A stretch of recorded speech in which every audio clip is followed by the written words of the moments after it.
فلا أقسم بمواقع النجوم وإنه لقسم لو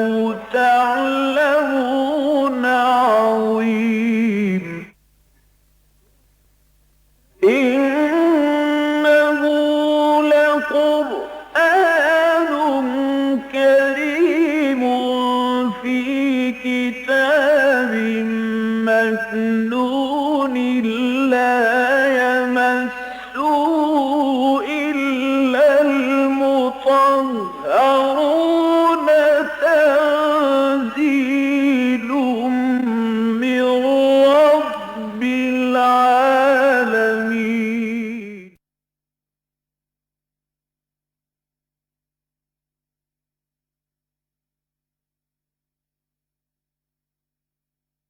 الحمد للہ وکفا والصلاة والسلام علی عباده الذین اصطفى خصوصاً علی افضلہم وخاتم النبیین محمد الامین وعلی آلہ وصحبہ اجمعین. اما بعد فقد قال اللہ تبارک وتعالی کما ورد فی سورۃ البقرہ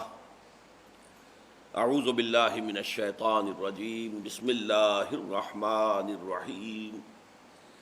مثل الذين ينفقون أموالهم في سبيل الله كمثل حبة أنبتت سبع سنابل في كل سنبلة 100 حبة والله يضاعف لمن يشاء والله واسع عليم. صدق الله العظيم. رب اشرح لي صدري ويسر لي أمري واحلل عقدة من لساني يفقهوا قولي. اللہم ربنا الہمنا رشدنا واعذنا من شرور انفسنا.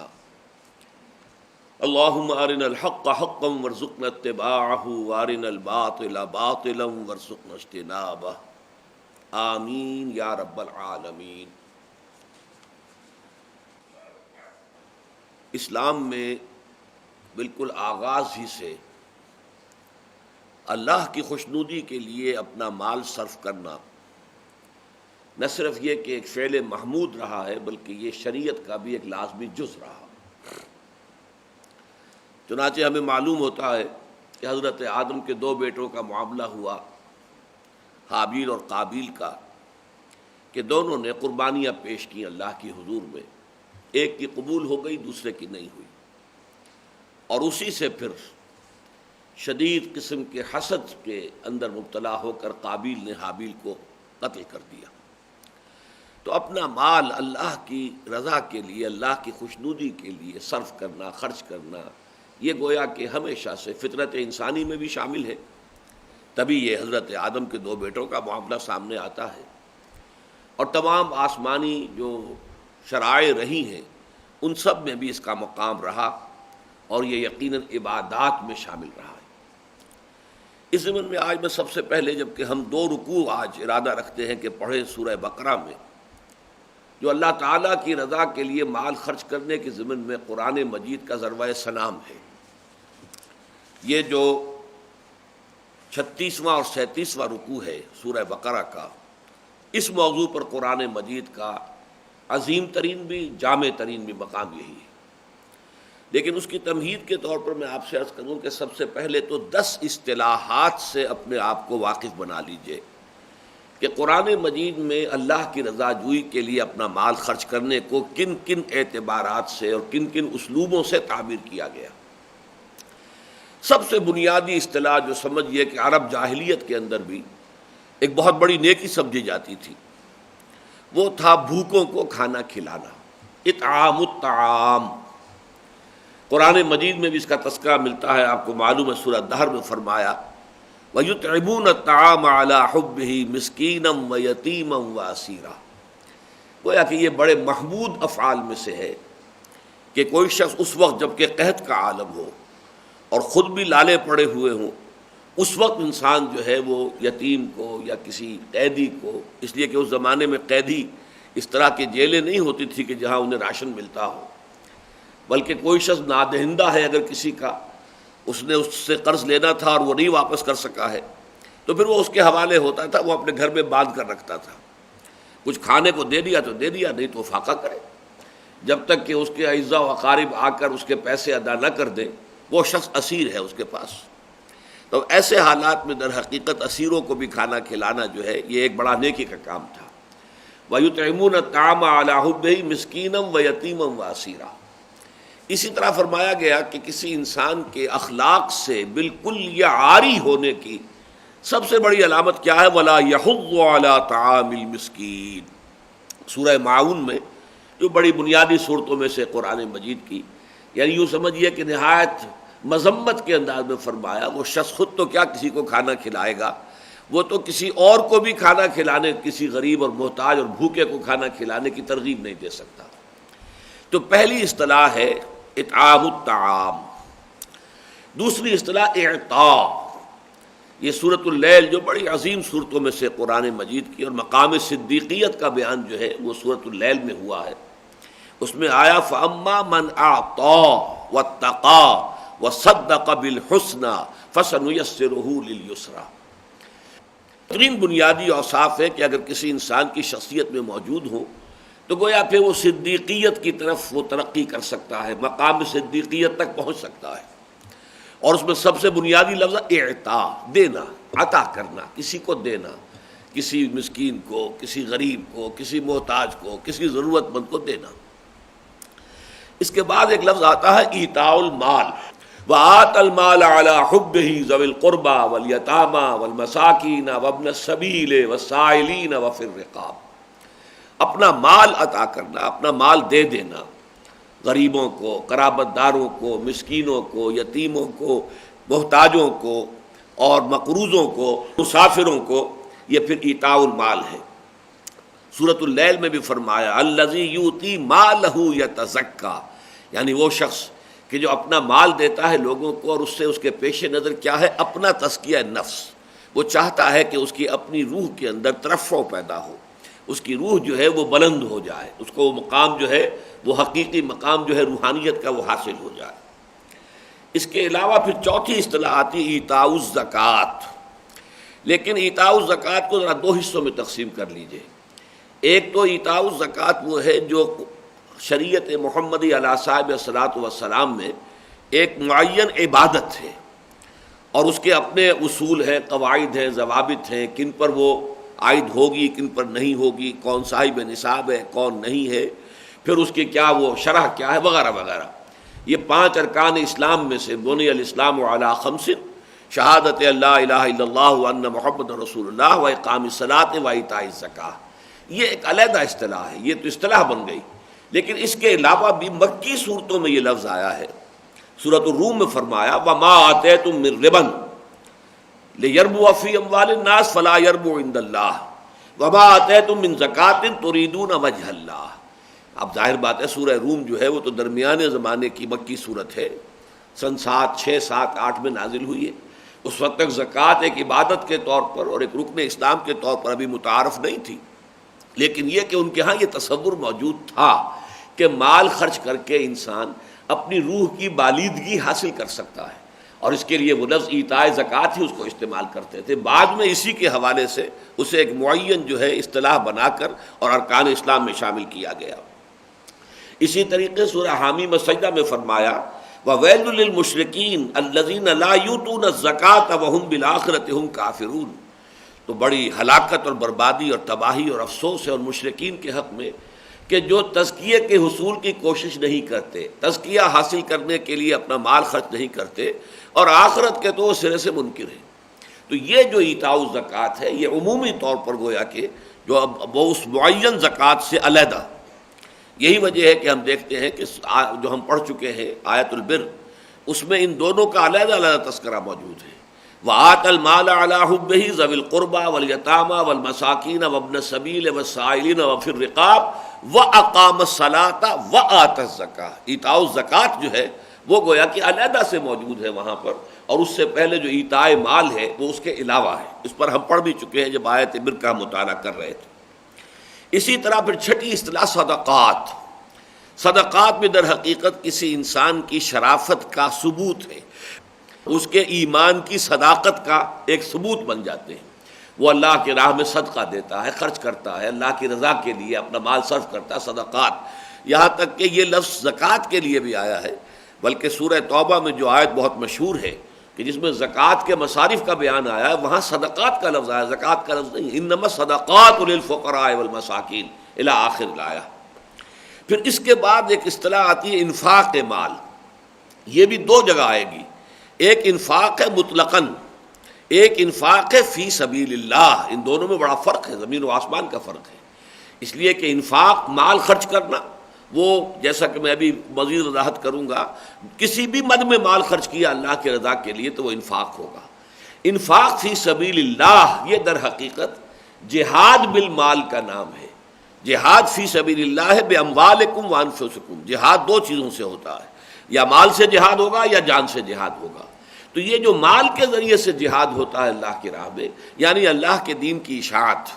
اس کو دنیا میں عام کرنا اور اسے قائم کرنا، نافذ کرنا، اس کا بول بالا کرنا، اس جد و جہد کے جو مالی تقاضے ہیں ان کو پورا کرنے کے لیے خرچ کیا جائے، وہ ہے انفاق فی سبیل اللہ.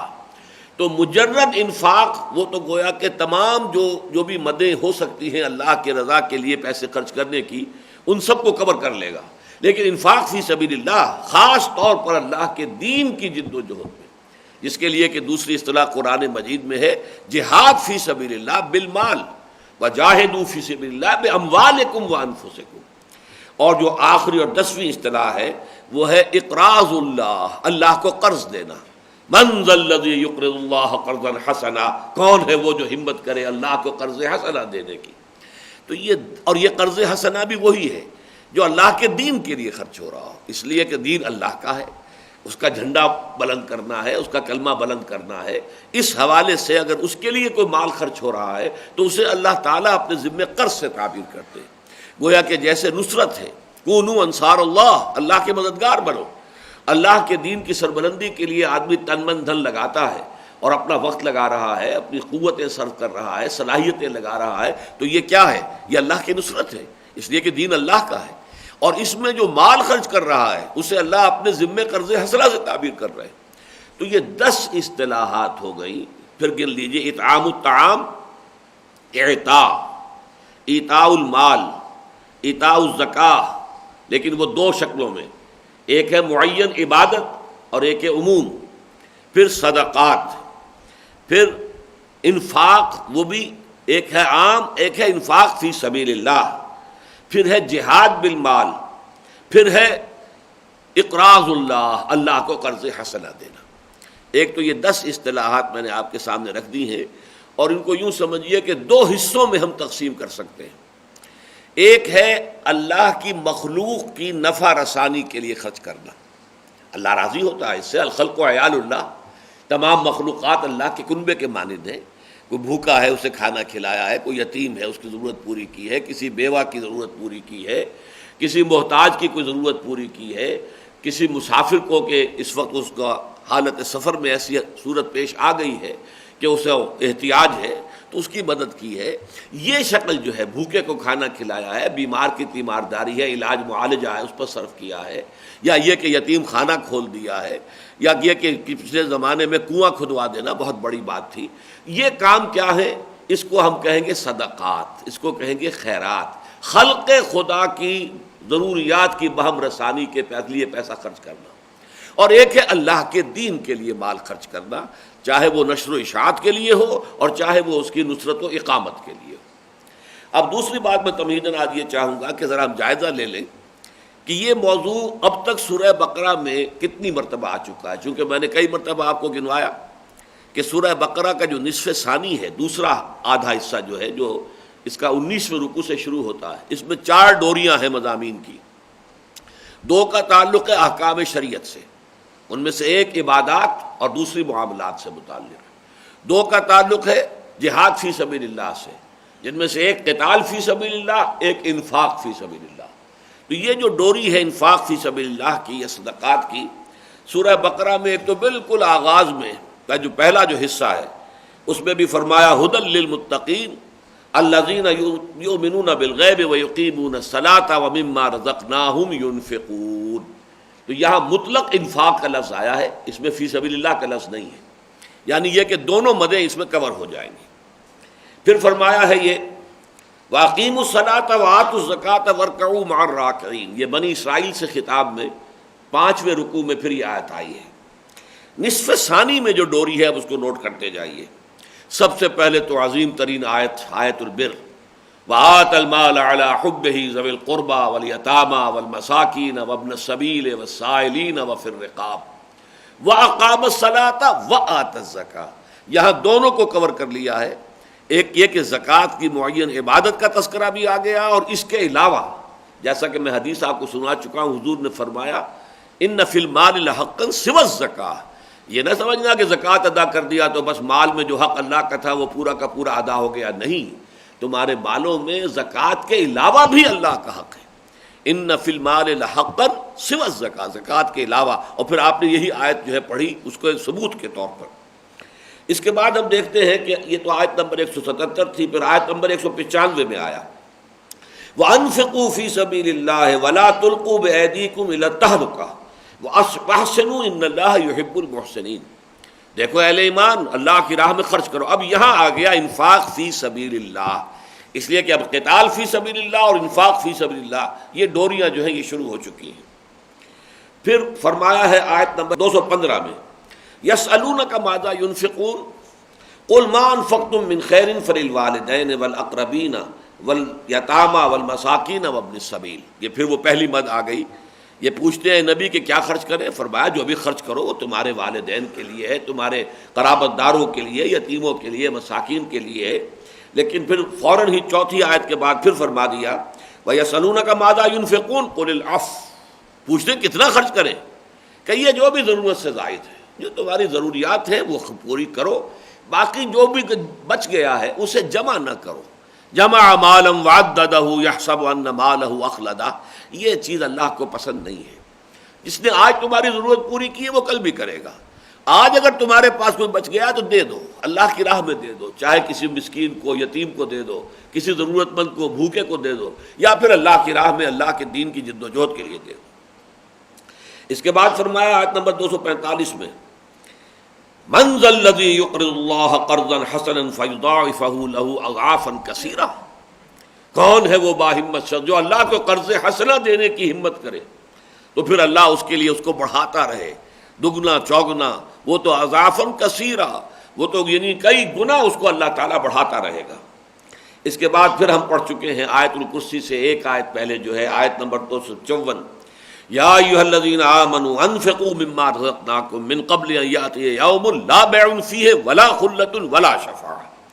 اب یہ نویں مرتبہ سمجھیے کہ اس سورہ مبارکہ میں اب یہ 2 رکوع آ رہے ہیں جن کے بارے میں عرض کر چکا ہوں۔ یہ قرآن حکیم میں اس موضوع پر ضربۂ سلام ہے، اس میں بہت زیادہ وضاحت کی ضرورت نہیں ہے انشاءاللہ تعالی۔ اب یہ سارا پس منظر آپ کے سامنے آ گیا ہے تو آپ بڑی آسانی کے ساتھ اس کے تمام مضامین کو اپنی اپنی جگہ پر، اس لیے کہ اس میں دونوں مدوں کو کور کیا گیا ہے، صدقات، خیرات، لوگوں کی بھلائی کے لیے، یتیموں، غریبوں، بیواؤں، مسکینوں کے لیے، اور اللہ کے دین کے لیے، انفاق فی سبیل اللہ۔ یہاں آ کر دونوں کو پھر جمع کر دیا گیا، لیکن آغاز ہو رہا انفاق فی سبیل اللہ سے۔ مثل الذین ینفقون اموالہم فی سبیل اللہ ہے، مثال ان کی جو خرچ کرتے ہیں اپنے مال اللہ کے راستے میں۔ اللہ کے راستے میں یعنی اللہ کے دین کی اشاعت، دعوت و اشاعت، یا نصرت و اقامت، یہ 2 مدیں ہو جائیں گی۔ ابتدا میں دین کو پھیلایا جائے گا، عام کیا جائے گا، دعوت دین جو ہے زیادہ سے زیادہ لوگوں تک اس کو پہنچایا جائے گا، اس کے لیے مالی وسائل درکار ہے۔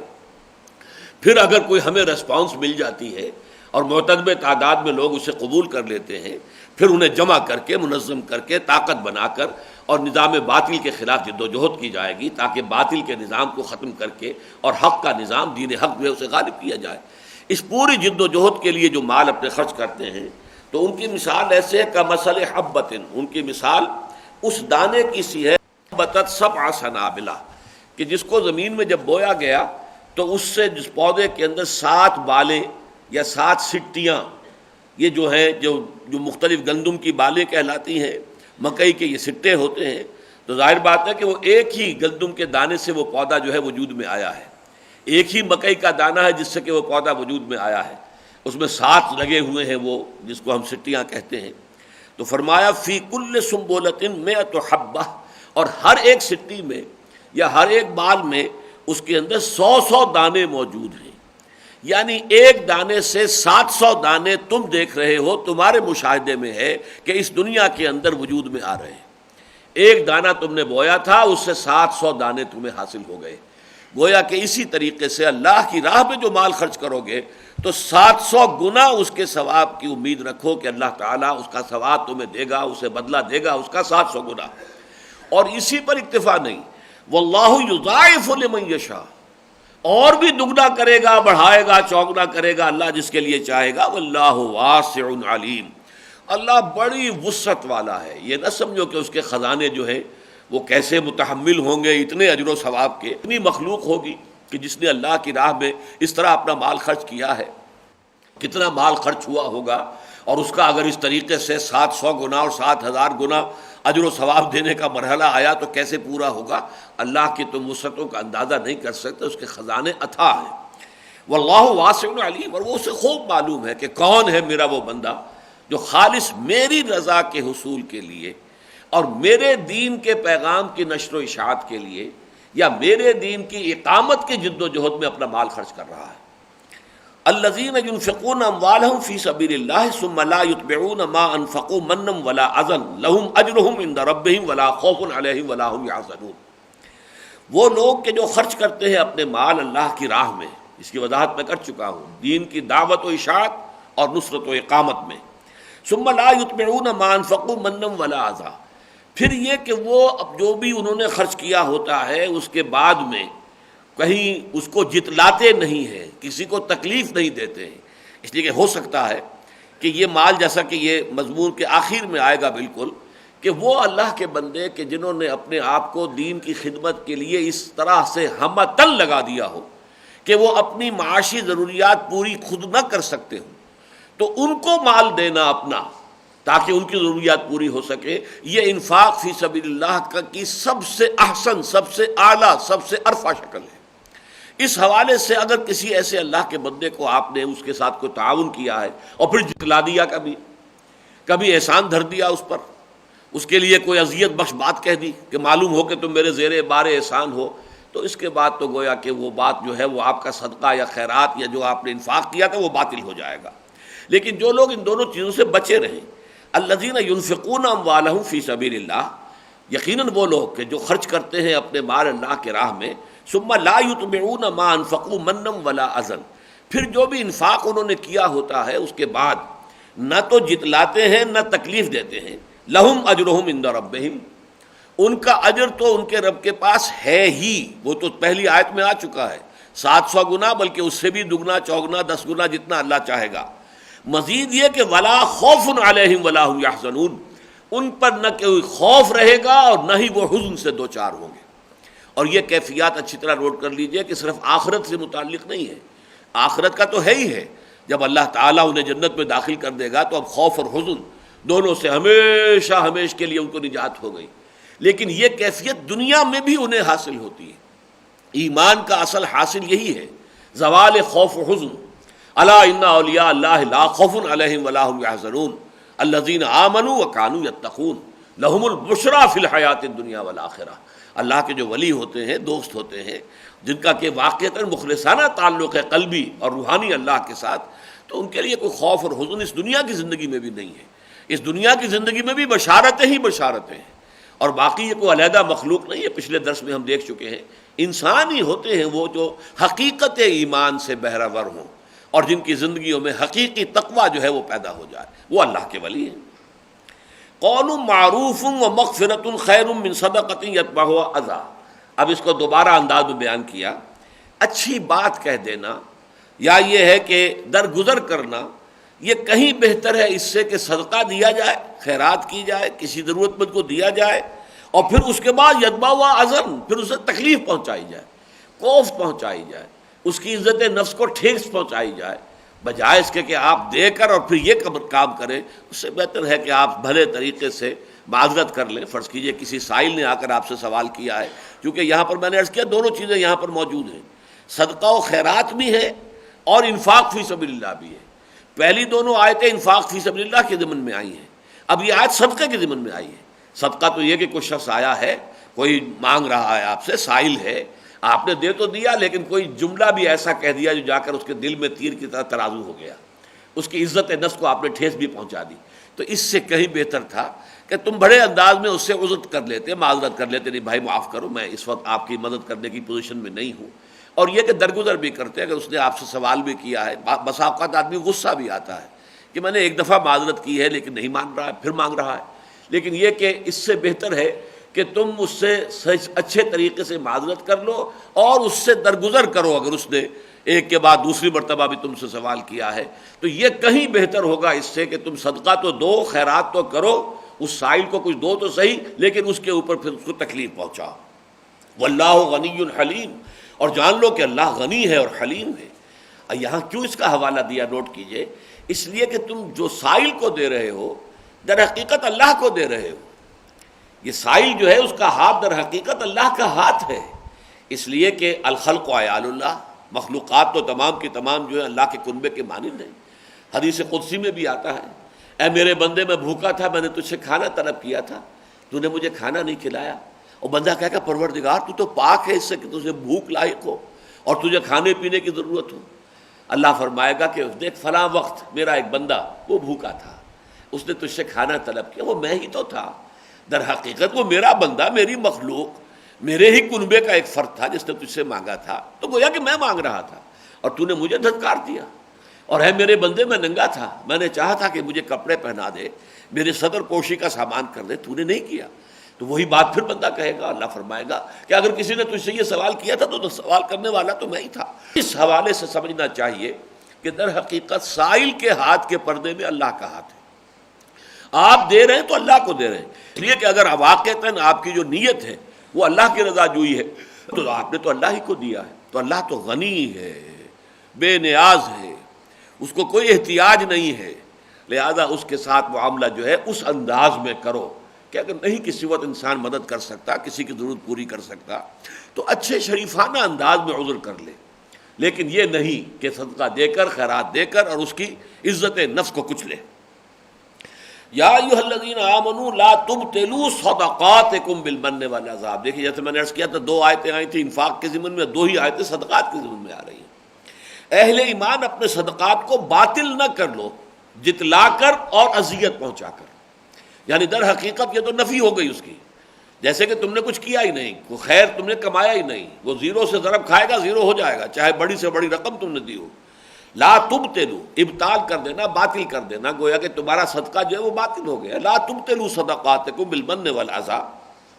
اپنی خیراتوں کو، اپنے صدقات کو جتلا کر یا اذیت پہنچا کر باطل نہ ٹھہرا لو۔ کالذی ينفق مالہ رئاء الناس، اس شخص کے مانند کہ جو اپنا مال خرچ کرتا ہے لوگوں کو دکھانے کے لیے۔ ولا یؤمن باللہ والیوم الآخر، اور وہ ایمان نہیں رکھتا ہے اللہ پر اور یوم آخر پر۔ یہ مقام اس اعتبار سے بہت اہم ہے کہ ریا کی اصل حقیقت کو یہاں پر کھول دیا گیا۔ اگر کوئی شخص کسی کو دکھانے کے لیے کوئی نیک کام کر رہا ہے تو در حقیقت اللہ پر اس کا ایمان نہیں ہے،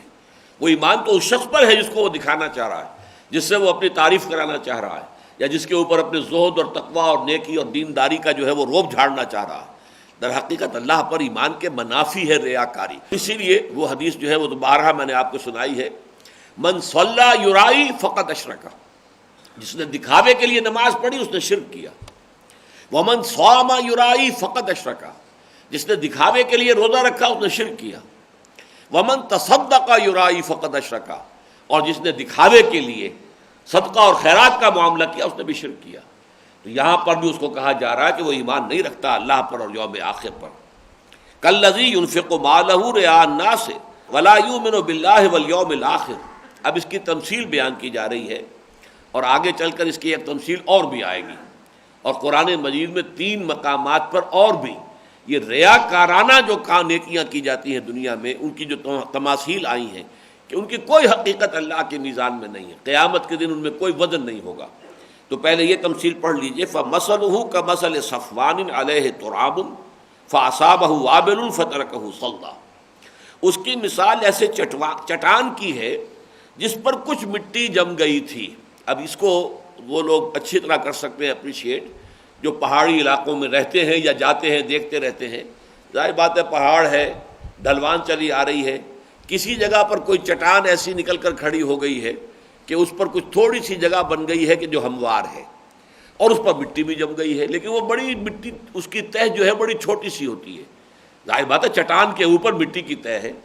اب کسی کسان نے وہاں بھی کوئی تھوڑا سا ہل ول چلایا، کوئی بیج ڈالے، وہ کھیتی ہو گئی. لیکن اگر زوردار بارش آئے گی تو وہ بارش ساری اس مٹی کو بھی بہا کے لے جائے گی اور اس کھیتی کو بھی لے جائے گی. اس لیے کہ چٹان تو ننگی چٹان نیچے سے نکل آئے گی، اس لیے کہ بارش جب آئے گی تو وہ تھوڑی سی جو اس کے اوپر تہ مٹی کی آئی تھی جس پر اس نے اپنی کھیتی جو ہے اس کی بساط جما لی تھی، لیکن وہ تو اس مٹی سمیت وہ کھیتی بھی ختم ہو جائے گی، کچھ نہیں رہے گا. فَمَثَلُهُ كَمَثَلِ صَفْوَانٍ، اس کی مثال تو اس چٹان کی سی ہے، علیہ تراب، اس پہ کچھ مٹی جم گئی. اب یہاں پہ اس کو حذف کر دیا گیا کہ اس میں کسی نے کچھ بیج ڈال دیے، کچھ وہ چیز جو ہے اس کے اندر کاشت کر لی. فَأَصَابَهُ وَابِلٌ، اب اس کے اوپر ایک زوردار میہ پڑا، موسلا دھار بارش آئی. فَتَرَكَهُ صَلْدًا، تو وہ ساری مٹی اور کھیتی جو تھی اس کو بہا کر وہ پانی لے گیا اور وہ چٹان ننگی نیچے سے برآمد ہو گئی. لا يقدرون على شيء مما كسبوا، انہیں اب کچھ قدرت حاصل نہیں ہے اس ساری محنت پر جو انہوں نے کی. ظاہر بات ہے وہ مٹی جمی ہوئی تھی، تہ تھی مٹی کی وہاں پر، اس میں بیج ڈالا ہے، اس کے کچھ پانی وانی کا اہتمام بھی کیا ہوگا، محنت تو کی ہے، تو جو بھی وہ بیج بھی ڈالا تھا وہ بھی گیا اور ان کی جو محنت تھی وہ بھی ختم ہوئی. لا يقدرون علی شیء مما کسبوا، جو محنت انہوں نے کی تھی، جو انویسٹمنٹ اس میں کی تھی، اب اس میں سے کسی شے پر بھی انہیں کوئی مقدرت حاصل نہیں رہی، اس میں سے کوئی شے اب انہیں ملنے والی نہیں ہے، کوئی ان کے ہاتھ آنے والی کوئی شے نہیں رہی. واللہ لا یہدی القوم الکافرین، اور اللہ ایسے کافروں، ایسے ناشکروں کو ہدایت نہیں دیا کرتا. یعنی در حقیقت ریاکاری کفر ہے. ریاکاری جو ہے وہ ناشکری بھی ہے، اور ناشکری کے ساتھ ساتھ اس کو اگر کفری کے دوسرے معنی بھی لیے جائیں، کیونکہ پہلے آ چکا ہے لا یؤمن باللہ ولا بالیوم الآخر، وہ تو ایمان رکھتا ہی نہیں اللہ پر اور یوم آخر پر، جو ریاکارانہ صدقات دے رہا ہے، لوگوں کو دکھاوے کے لیے خیرات کر رہا ہے. اب اس کے برعکس مثال آئی، وَمَثَلُ الَّذِينَ يُنْفِقُونَ أَمْوَالَهُمْ ابْتِغَاءَ مَرْضَاتِ اللَّهِ وَتَثْبِيتًا مِنْ أَنفُسِهِمْ، اور مثال ان لوگوں کی جو خرچ کرتے ہیں اپنا مال اللہ کی رضا کے حصول کے لیے اور اپنے عزم کی پختگی کے ساتھ، یعنی یہ ان کے اپنے اندر ایک ارادہ ہے، نیکی کا ارادہ ہے، خرچ کرنا چاہتے ہیں، تو یہ ہے تثبیتا من انفسہم، پورے ثبات نفس کے ساتھ، پورے ارادے کے ساتھ. ایسا نہیں ہے کہ ایک وقت میں کہیں گئے تھے، کہیں کوئی جلسہ ہوا اور وہاں کسی نے واعظ نے واعظ ایسا کہہ دیا کہ فوراً جیب سے پیسے نکل آئے، تو وہ تو اصل میں وقتی آپ کا جوش تھا. ایک ہے تثبیتا من انفسہم، ٹھنڈے حالات میں غور و فکر کر کے، سوچ بچار کر کے، ایک ارادے کے ساتھ آدمی خرچ کرتا ہے کہ میں اللہ کی رضا جوئی کے لیے یہ خرچ کر رہا ہوں. یہ کوئی وقتی جذباتی کسی لہر میں آ کر نہیں، تثبیت من انفسہم، اپنے جان کی طرف سے ثبات اور عزم کے ساتھ وہ خرچ کرتے ہیں اور پیش نظر ہے اللہ کی رضا، مرضات اللہ. کمثل جنۃ بربوۃ اصابها وابل فآتت اکلها ضعفین فإن لم یصبها وابل فطل، تو اس کی مثال اس باغ کی سی ہے جو بلندی پر ہوتا ہے. اگر وہاں بارش آتی ہے زوردار تو اس کا پھل آتا ہے دگنا، اور اگر بارش زوردار نہ بھی آئے اور تھوڑی سی کوئی پھوار پڑے تو وہ بھی اس کے لیے کافی ہوتی ہے. اب یہ جو ہے تمثیل، اس کو سمجھنے کے لیے بھی قرآن مجید میں چونکہ ہمیشہ آتا ہے جنات تجری من تحتہا الانہار، اب اس کا ترجمہ تو لفظی طور پر تو اکثر جب آپ لفظی ترجمے دیکھیں گے وہ باغات جن کے نیچے نہریں بہتی ہوں گی، تو ایک عجیب سا تصور سامنے آتا ہے کہ باغ کے نیچے نہر کا مطلب کیا ہے. اسی طریقے سے بلکہ میں نے دیکھا کہ جب فرعون کے بارے میں قرآن میں آیا ہے کہ اس نے کہا الیس لی ملک مصر وہذہ الانہار تجری من تحتی، کیا یہ مصر کی حکومت میری نہیں ہے اور یہ ساری نہریں میرے تحت نہیں بہہ رہی ہیں. اب اس کا ترجمہ بھی یہ کیا ہے کہ در حقیقت اس نے اپنے محل کے نیچے نہریں نکالی ہوئی تھی، اس کے محل کے نیچے نہریں چل رہی تھیں، حالانکہ اس تکلف کی ضرورت ہی نہیں ہے. وہاں اس سے مراد یہ ہے کہ سارا اریگیشن سسٹم میرے کنٹرول میں ہے، میں جس کو چاہوں پانی دوں، جس کا چاہوں بوگا بند کر دوں. الیس لی ملک مصر، کیا مصر کی حکومت اور حاکمیت میرے ہاتھ میں نہیں ہے؟ وہذہ الانہار تجری من تحتی، اور یہاں جو بھی خوشحالی ہے وہ در حقیقت اس نیل کے پانی کی جو ہے اسی سے جو بھی سیرابی ہے اور اریگیشن ہے اسی سے ہے، جس کے پاس جو بھی کچھ ہے وہ اسی کا ثمر ہے، اور یہ میں جس کو چاہوں دوں اور جس کو چاہوں روک دوں۔ اسی طرح یہ جو جنت کا تذکرہ ہوتا ہے، اس کے نیچے نہریں بہتی ہوں گی، تو یہ ایک بڑا فطری قسم کی پلانٹیشن جو ہوتی ہے۔ ایک باغ تو وہ ہوتا ہے جو کہ آپ نے لگایا ہے، ہموار زمین ہے، اور اس کے اندر آپ نے جو ہے وہ کھیت اپنے پودے لگائے ہیں، جیسے کہ ہمارے ہاں آپ کو معلوم ہے کہ چاہے وہ سنتروں کی اور کنوں کی اور مالٹوں کے یا آموں کے باغات ہیں، تو ہموار زمین پر ہوتے ہیں۔ ایک یہ کہ ایک نیچرل ہوتا ہے معاملہ، کہ جیسے پہاڑی، اور چونکہ عرب کا سارا معاملہ جو ہے وہ پہاڑی حجاز، سارا کا سارا قرآن تو حجاز میں نازل ہوا ہے، شمال سے لے کر جنوب تک، طائف ہو یا تبوک ہو، وہاں سے لے کے یہاں تک یہ سب حجاز ہے، مدینہ ہو یا مکہ ہو، یہ سب حجاز ہے، یہ سارا یہ علاقہ جو ہے پہاڑی ہے۔ اب اس میں جو نیچرل ایک پلانٹیشن ہوتی تھی کہ نیچے جو ہے دامن میں، جس کو ہم دامن میں کہتے ہیں، کوئی چشمہ بہہ رہا ہے، ظاہر بات ہے کہ اس چشمے کے جو اثرات ہیں، پانی جو ہے سیپ کر رہا ہے، تو دونوں طرف جو ڈھلوانے ہیں ان کے اندر بھی، جڑوں کے اندر پانی جا رہا ہے۔ اب درخت جو ہے وہ ڈھلوان کے اوپر ہے، تاکہ انہیں پانی جو ہے اس چشمے سے کہ جو اس کے نیچے سے بہہ رہا ہے، اس کے دامن میں اسے پانی پہنچ رہا ہے۔ اب اگر بارش بھی ہو جائے تو کیا کہنے، اب تو گویا کہ اس کا جو پھل ہے وہ دگنا ہو جائے گا، نہ بھی ہو تو در حقیقت کوئی ہلکی سی پھوار بھی پڑ جائے تو اس کے پتے بھی دھل جائے تب بھی کافی ہے، اس لیے کہ وہ تو اونچائی کے اوپر وہ پہاڑ ہے، اور نیچے دامن میں ندی بہہ رہی ہے، چشمہ بہہ رہا ہے، اریگیشن جو ہے اس کا تقاضا جو ہے وہ پورا ہو رہا ہے۔ تو یہ نقشہ کھینچا گیا ہے، کمثل جنۃ بربوۃ اصابها وابل فآتت اکلها ضعفین فإن لم يصبها وابل فطل واللہ بما تعملون بصیر، اور جو کچھ تم کر رہے ہو اللہ اسے دیکھ رہا ہے۔ یعنی کون اللہ تعالیٰ کی رضا کے لیے خرچ کر رہا ہے، کون ریاکارانہ خرچ کر رہا ہے، اللہ دیکھ رہا ہے، اللہ کے علم میں ہے۔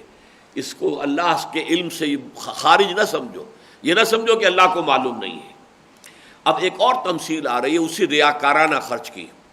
اَيَوَدُّ أَحَدُكُمْ أَن تَكُونَ لَهُ جَنَّةٌ مِّن نَخِيلٍ وَأَعْنَابٍ تَجْرِي مِن تَحْتِهَا الْأَنْهَارُ، کیا تم میں سے کوئی شخص اسے پسند کرے گا کہ اس کا ایک باغ ہو جو کھجوروں کا ہو، اور اس میں انگور کی بیلیں بھی ہوں، تجری من تحت الانہار، اب آ گیا وہی، اور ان کے نیچے سے یعنی اس کے دامن میں ندی بہہ رہی ہے، چشمے رواں ہیں، لہو فیہا من کل الثمرات،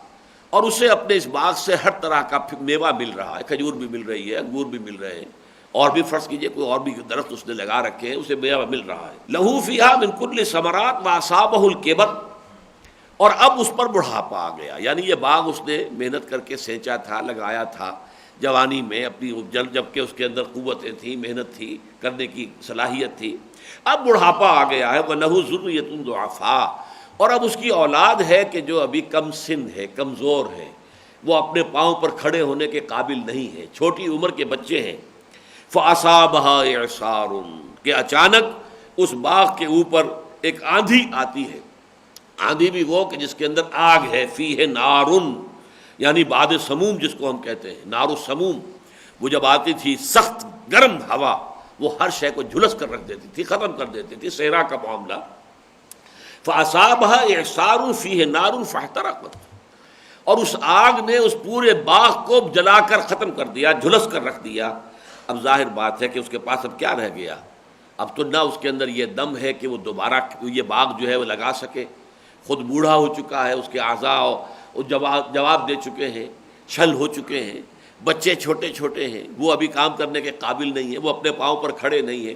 تو جو یاس کی کیفیت اس کی ہوگی، جو مایوسی کا عالم اس پر طاری ہوگا، جو افسردگی اس پر آئے گی، اس کا اندازہ کرو۔ یہی مایوسی، یہی افسردگی ہوگی کہ کوئی شخص یہ سمجھے کہ میں نے بہت خیرات کی ہے، میں نے تو فاؤنڈیشن قائم کر دی تھی، میں نے تو ایک یتیم خانہ کھول دیا تھا، میں نے تو ایک ہسپتال بنا دیا تھا، اس سے اتنے لوگوں کو فائدے ہوئے ہیں، یہ سارا اجر و ثواب میرا اللہ کے ہاں محفوظ ہے۔ لیکن وہاں جا کر معلوم ہو کہ وہ تو کوئی نار السموم جو ہے اس پر ایسی پھر گئی ہے، چونکہ بدنیتی سے کیا تھا، نیک نیتی سے نہیں کیا تھا، دکھاوے کے لیے کیا تھا، فاؤنڈیشن قائم کی تھی تو سرکار دربار میں رسائی کا ذریعہ اسے بنایا تھا، اس کے ذریعے سے جو ہے مراعات حاصل کی تھی، اس کے ذریعے سے لائسنسز لیے تھے، تو اس تمام چیزوں کا جو ہے وہ آخرت میں کوئی اس کے پاس کچھ نہیں، اور اب ظاہر بات ہے کہ وہ کما کچھ نہیں سکتا، اب اس کے لیے کوئی ممکن نہیں، لا بیع فیہ ولا خلۃ ولا شفاعہ، وہ تو دن وہ آ گیا کہ جس میں نہ کوئی بیع و شرع ہو سکتی ہے، نہ کوئی دوستی مفید ہوگی، نہ کوئی سفارش کام آئے گی، تو جو یاس اس بوڑھے باغبان کی جو کیفیت تم دیکھ رہے ہو اس تمثیل کے اندر، کہ اس پر جو مایوسی کی کیفیت طاری ہوگی، اسی کے مطابق سمجھو اس شخص کا حال ہوگا جس نے دنیا میں صدقات و خیرات کیے ہیں لیکن ریاکارانہ۔ یہ ایک ہی آپ نے دیکھا رکوع کے اندر دو تمثیلیں آئی ہیں ریاکارانہ خرچ کا جو انجام ہے اس کے حوالے سے، لیکن مضمون کی مناسبت سے میں آپ کو بتا دینا چاہتا ہوں کہ 3 مقامات پر قرآن مجید میں نہ صرف انفاق بلکہ کوئی بھی نیکی کا کام، کوئی بھلے کام، کوئی نیک اعمال جو ظاہرتاً نیک ہو، لیکن یہ کہ اگر ان کے پیچھے حقیقی ایمان باللہ اور ایمان بالآخرت نہیں ہے، یعنی ان کا اصل جو موٹیویشن ہے وہ اللہ کی رضا جوئی اور آخرت کا اجر و ثواب نہیں ہے، تو پھر ان کی تمثیلیں بیان ہوئی ہیں 3 جگہ پر۔ سورہ نور میں فرمایا والذین کفروا اعمالهم کسراب بقیعۃ یحسبہ الظمآن ماء حتی اذا جاءہ لم یجدہ شیئا ووجد اللہ عندہ فوفاہ حسابہ واللہ سریع الحساب۔ وہ لوگ کہ جن کے اعمال جو ہے نیکیاں ہیں تو صحیح لیکن کفر پر ہیں، اللہ پر تو ایمان ہے نہیں، آخرت کا یقین ہے نہیں، تو نیکی جو کر رہے ہیں کس لیے کر رہے ہیں؟ دکھاوے کے لیے، دنیاوی اس سے کچھ مفادات حاصل کرنے، یا لوگوں میں شہرت حاصل کرنی ہے، لوگوں سے اپنی تعریف کرانی ہے، یا سرکار دربار کی رسائی ہے۔ تو یہ اعمال جو ہے ان کی مثال اس سراب کی سی ہے جو ایک چٹیل میدان میں نظر آتا ہے اور پیاسے کو محسوس ہوتا پانی ہے، اب وہ پیاسا چلتا جا رہا ہے چلتا جا رہا ہے، جیسے وہ جا رہا ہے وہ سراب بھی آگے کھسکتا جا رہا ہے۔ آخری وقت میں ایسا بھی آتا ہے کہ آدمی جو ہے مزید نہیں چل سکتا تو پیٹ کے بل گھسٹ بھی رہا ہے اسی امید میں کہ پانی ہے، لم یجدہ شیئا، لیکن نہ پایا اس نے کچھ بھی، پانی اسے پھر کہیں نہیں ملا، بلکہ وہاں کیا ملا؟ ووجد اللہ عندہ فوفاہ حسابہ، وہاں اللہ کو موجود پایا جس نے اس کا حساب جو ہے پورا کر دیا۔ یعنی موت اس کی منتظر تھی، ادھر وہ آنکھ بند ہوئی، ادھر اللہ تعالیٰ کے ہاں پیشی ہوئی کہ تمہارے لیے یہاں کچھ نہیں ہے، یہ تمہارے نیک اعمال جو تم سمجھتے ہو بڑی بڑی نیکیاں کما کر لائے تھے وہ تو سراب تھا، وہ تو ایسا تھا جیسے کہ پیاسے کو جو ہے صحرا کے اندر دور پانی نظر آئے، اس کی حقیقت کچھ نہیں ہوتی۔ والذین کفروا اعمالهم کسراب بقیعۃ یحسبہ الظمآن ماء حتی اذا جاءہ لم یجدہ شیئا ووجد اللہ عندہ فوفاہ حسابہ واللہ سریع الحساب۔ یا سورہ ابراہیم میں فرمایا مثل الذین کفروا بربہم اعمالهم کرماد اشتدت بہ الریح فی یوم عاصف لا یقدرون مما کسبوا علی شیء۔ اور وہ لوگ کہ جنہوں نے اپنے رب کا کفر کیا، انکار کیا، جو حقیقی ایمان سے بہرہ مند نہیں تھے، ان کے اعمال، ان کی نیکیاں، انہوں نے بہت بڑے بڑے نیکی کے اعمال سمجھ کر جو کام کیے تھے، ان کی مثال ایسی ہوگی جیسے کہ راکھ ہوتی ہے، کہیں راکھ کا ڈھیر تھا، تیز ہوا چلی اور ساری راکھ اڑ گئی۔ کرماد اشتدت بہ الریح فی یوم عاصف، وہ راکھ کا ایک ڈھیر، تیز آندھی آئی اور وہ راکھ جو ہے اڑ گئی، ختم ہو گئی، اب کچھ نہیں ہے۔ اب جو بھی انہوں نے اپنے خیال میں قسم کیا تھا، نیکیاں کمائی تھیں، بڑے بڑے اعمال، بڑے بڑے انہوں نے جو ہیں وہ خیراتیں کی تھیں، اب کچھ بھی نہیں، ان میں سے کسی شے پر انہیں کوئی اب قابو حاصل نہیں، اس میں سے کچھ ان کے ہاتھ پلے آنے والا نہیں ہے۔ اس سے بھی زیادہ ایک ڈرامٹک انداز کی جو تمثیل آئی ہے وہ سورۃ الفرقان میں ہے۔ وَقَدِمْنَا إِلَىٰ مَا عَمِلُوا مِنْ عَمَلٍ فَجَعَلْنَاهُ حَبَاءً مَنْثُورًا۔ یہ جو ایک یوں سمجھیے ریاکارانہ نیکیوں کے انبار لے کر آئیں گے لوگ قیامت کے دن، وہ جب ان کے سامنے آئے گا یہ نیکیاں ہم نے کی تھی، یہ ہمارا انبار ہے نیکیوں کا، تو قدمنا الی ما عملوا من عمل، اب یہ عمل تنکیر نکرہ آیا ہے، بڑے بڑے اعمال تفخیم کے لیے، وہ بڑے بڑے اعمال کا ڈھیر جو ان کا لگے گا وہاں پر، ہم آگے بڑھیں گے اور ٹھوکر ماریں گے۔ قدمنا الی ما عملوا، آگے بڑھنا، قدمنا آگے بڑھیں گے اور گویا کہ ٹھوکر ماریں گے، جیسے کوئی فٹ بال کو جو کھلاڑی ہے وہ ٹھوکر مارتا ہے، وہ گئی فٹ بال، تو ہم جا کے اسے ٹھوکر ماریں گے۔ قدمنا الی ما عملوا من عمل فجعلناہ حباء منثورا، ایک ٹھوکر سے وہ ہوا کے اندر تحلیل ہو کر رہ جائیں گی ان کی نیکیاں، جیسے کہ گرد و غبار ہوتا ہے، چھا جاتا ہے، کچھ نہیں ہوتا۔ اسی طریقے سے ان نیکیوں کی کوئی حقیقت نہیں ہوگی۔ تو ریاکارانہ نیکی چاہے وہ عام ہو، کوئی عمل ہو، عمل کی بہت سی شکلیں ہو سکتی ہیں، عبادات ہیں وہ بھی اعمال کے اندر ہے، پھر یہ کہ ریاکارانہ خیرات، صدقات، نیکی کے کام، پن کے ثواب کے کام، ان کی حقیقت اللہ کی نگاہوں میں یہ ہے۔ اگر ریاکاری ہے، اگر خلوص نہیں ہے، نیکی وہی ہوگی جیسا کہ آیت البر میں ہم پڑھ چکے تھے، وَلَٰكِنَّ الْبِرَّ مَنْ آمَنَ بِاللَّهِ وَالْيَوْمِ الْآخِرِ وَالْمَلَائِكَةِ وَالْكِتَابِ وَالنَّبِيِّينَ وَآتَى الْمَالَ عَلَىٰ حُبِّهِ۔ شرط اول یہ ہے، در رہے منزل لیلا کے خدر ہاس بسے، شرط اول قدمین است کے مجنون باشی۔ پہلی شرط یہ ہے، پہلے قدم کی شرط یہ ہے کہ ایمان باللہ، اللہ کا یقین یہ آپ کے دل میں موجود ہو۔ نیکی سے کوئی شے مطلوب نہ ہو سوائے اللہ کی رضا کے، یا زیادہ سے زیادہ اخروی جزا، جزا اگر مطلوب بھی ہے تو صرف آخرت کی، دنیا کی نہیں۔ اگرچہ سب سے اونچا مقام تو یہ ہے اللہ کے لیے کیجئے، لوجہ اللہ۔ قرآن مجید میں جو الفاظ آتے ہیں، یریدون وجہہ، سوائے اس کی رضا کے اور کوئی شے، جنت کو بھی مطلوب کے درجے میں نہ لائیے۔ مطلوب اللہ کی رضا ہے، مقصود اللہ کی رضا ہے، نصب العین اللہ کی رضا ہے، لیکن اس سے کمتر درجے میں مطلوب اگر ہے تو جنت ہے، آخرت کی دنیا میں کوئی جزا، کوئی بدلہ کسی بھی نوعیت کا، چاہے وہ بالکل محسوس ہو، مادی شکل میں ہو، اور چاہے وہ غیر مادی شکل میں، شہرت ہے، تعریف ہے، ڈنڈورا پٹ رہا ہے، کسی بھی شکل میں اگر کوئی مقصود دنیاوی پیش نظر ہے تو چاہے وہ بظاہر اپنی ظاہری شکل کے اعتبار سے کتنی ہی بڑی نیکی نظر آتی ہو، وہ عمل نیکی کا عمل نہیں ہے۔ اب اس کے بعد فرمایا یا ایھا الذین آمنوا انفقوا من طیبات ما کسبتم۔ یہاں آپ دیکھ رہے ہیں کہ انفقوا کے ساتھ سبیل اللہ کا لفظ نہیں آیا ہے، اسی لیے میں نے آپ کو شروع میں وہ 10 اصطلاحات جن میں زکوٰۃ بھی 2 دفعہ آیا ہے، ایک زکوٰۃ ہے وہ معین عبادت ارکان اسلام میں سے، اس کے اپنے قواعد ہیں، شرائط ہیں، قوانین ہیں، ضوابط ہیں۔ ایک ہے عام، اللہ تعالیٰ کی رضا کے لیے مال خرچ کرنا، وہ بھی گویا کہ زکوٰۃ میں آئے گا۔ اسی طریقے سے انفاق، مال خرچ کرنا کسی بھی مد میں ہو، اور ایک یہ ہے کہ انفاق فی سبیل اللہ۔ تو ابھی پہلی 2 آیتیں آئی تھیں انفاق فی سبیل اللہ کی، اب مجرد انفاق آ رہا ہے جس میں کہ دونوں یہ مدیں کور ہو جائیں گی۔ یا ایھا الذین آمنوا انفقوا من طیبات ما کسبتم ومما اخرجنا لکم من الارض۔ اے ایمان والو، خرچ کرو ان پاک چیزوں میں سے بھی جو تم نے کمائی ہیں، اور ان میں سے بھی جو ہم نے نکالی ہے تمہارے لیے زمین سے۔ اس آیت میں 2 باتیں نوٹ کیجئے۔ میرے علم کی حد تک یہ واحد مقام ہے جہاں انسان دنیاوی محنت کر کے اگر کچھ کمائی کرتا ہے تو اس کے لیے لفظ کسب آیا ہے۔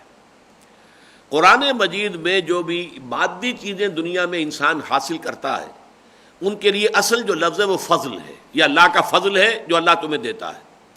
یہ تمہاری محنت کا نتیجہ نہیں ہے۔ چاہے ہل تم نے چلایا اور کھیت کے اندر بیج تم نے ڈالا، آبیاری تم نے کی، کھیتی کی حفاظت تم نے کی، پھر تم نے ہی جو ہے وہ فصل کاٹی ہے، سب کچھ کیا ہے، لیکن اسے فضل سمجھو، اسے اپنی محنت کا ثمرہ نہ سمجھنا۔ یہ فضل ہے، اللہ تعالیٰ کا عطا ہے، اللہ کی جود و سخا ہے۔ تمہاری ساری محنت کے باوجود کچھ نہ ملتا، یہ بھی ہو سکتا تھا، تو جو بھی ملا ہے اسے اللہ کا فضل سمجھو۔ کسب جو ہے لفظ قرآن مجید میں وہ اعمال کے لیے آتا ہے، نیکی کی کمائی یا بدی کی کمائی۔ اچھے اعمال کیے ہیں اچھی کمائی ہے، برے اعمال کیے بری کمائی ہے، لیکن یہ واحد مقام ہے میرے علم کی حد تک جہاں پہ کہ معاشی محنت اور جد و جہد کے نتیجے کو بھی کسب سے تعبیر کیا گیا۔ اور نمبر 2 نوٹ کیجئے، وَمِمَّا أَخْرَجْنَا لَكُم مِّنَ الْأَرْضِ، زمین میں سے ہم نے نکالا ہے تمہارے لیے، یعنی چاہے محنت تم نے کی ہے، تم نے ہل چلایا ہے، تم نے بیج ڈالا، لیکن جو نکالا ہے اس کو تو ہم نے نکالا ہے۔ پالتا ہے بیج کو مٹی کی تاریکی میں کون ہے وہ؟ انتم تزرعونہا ام نحن الزارعون، یہ جو تم نے بیج ڈال دیا تھا کیا تم اسے اگاتے ہو یا اگانے والے ہم ہیں؟ اور حضور نے فرمایا اس کا جواب دیا کرو، بل انت یا رب، اے اللہ تو ہے اگانے والا،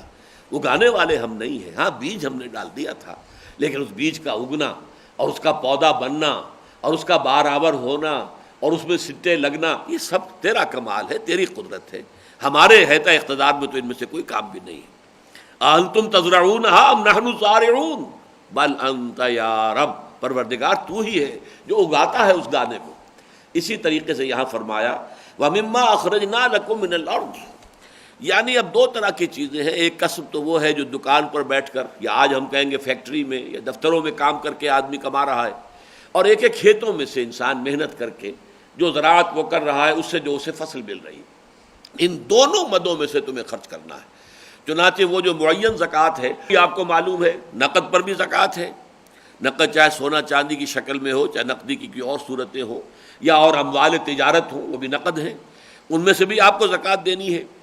اور اگر آپ کی کھیتی ہے اور وہ آپ کی ملکیت ہے، اس میں سے آپ کو عشر نکالنا ہے یا نصف عشر نکالنا ہے۔ اگر تو بارانی ہے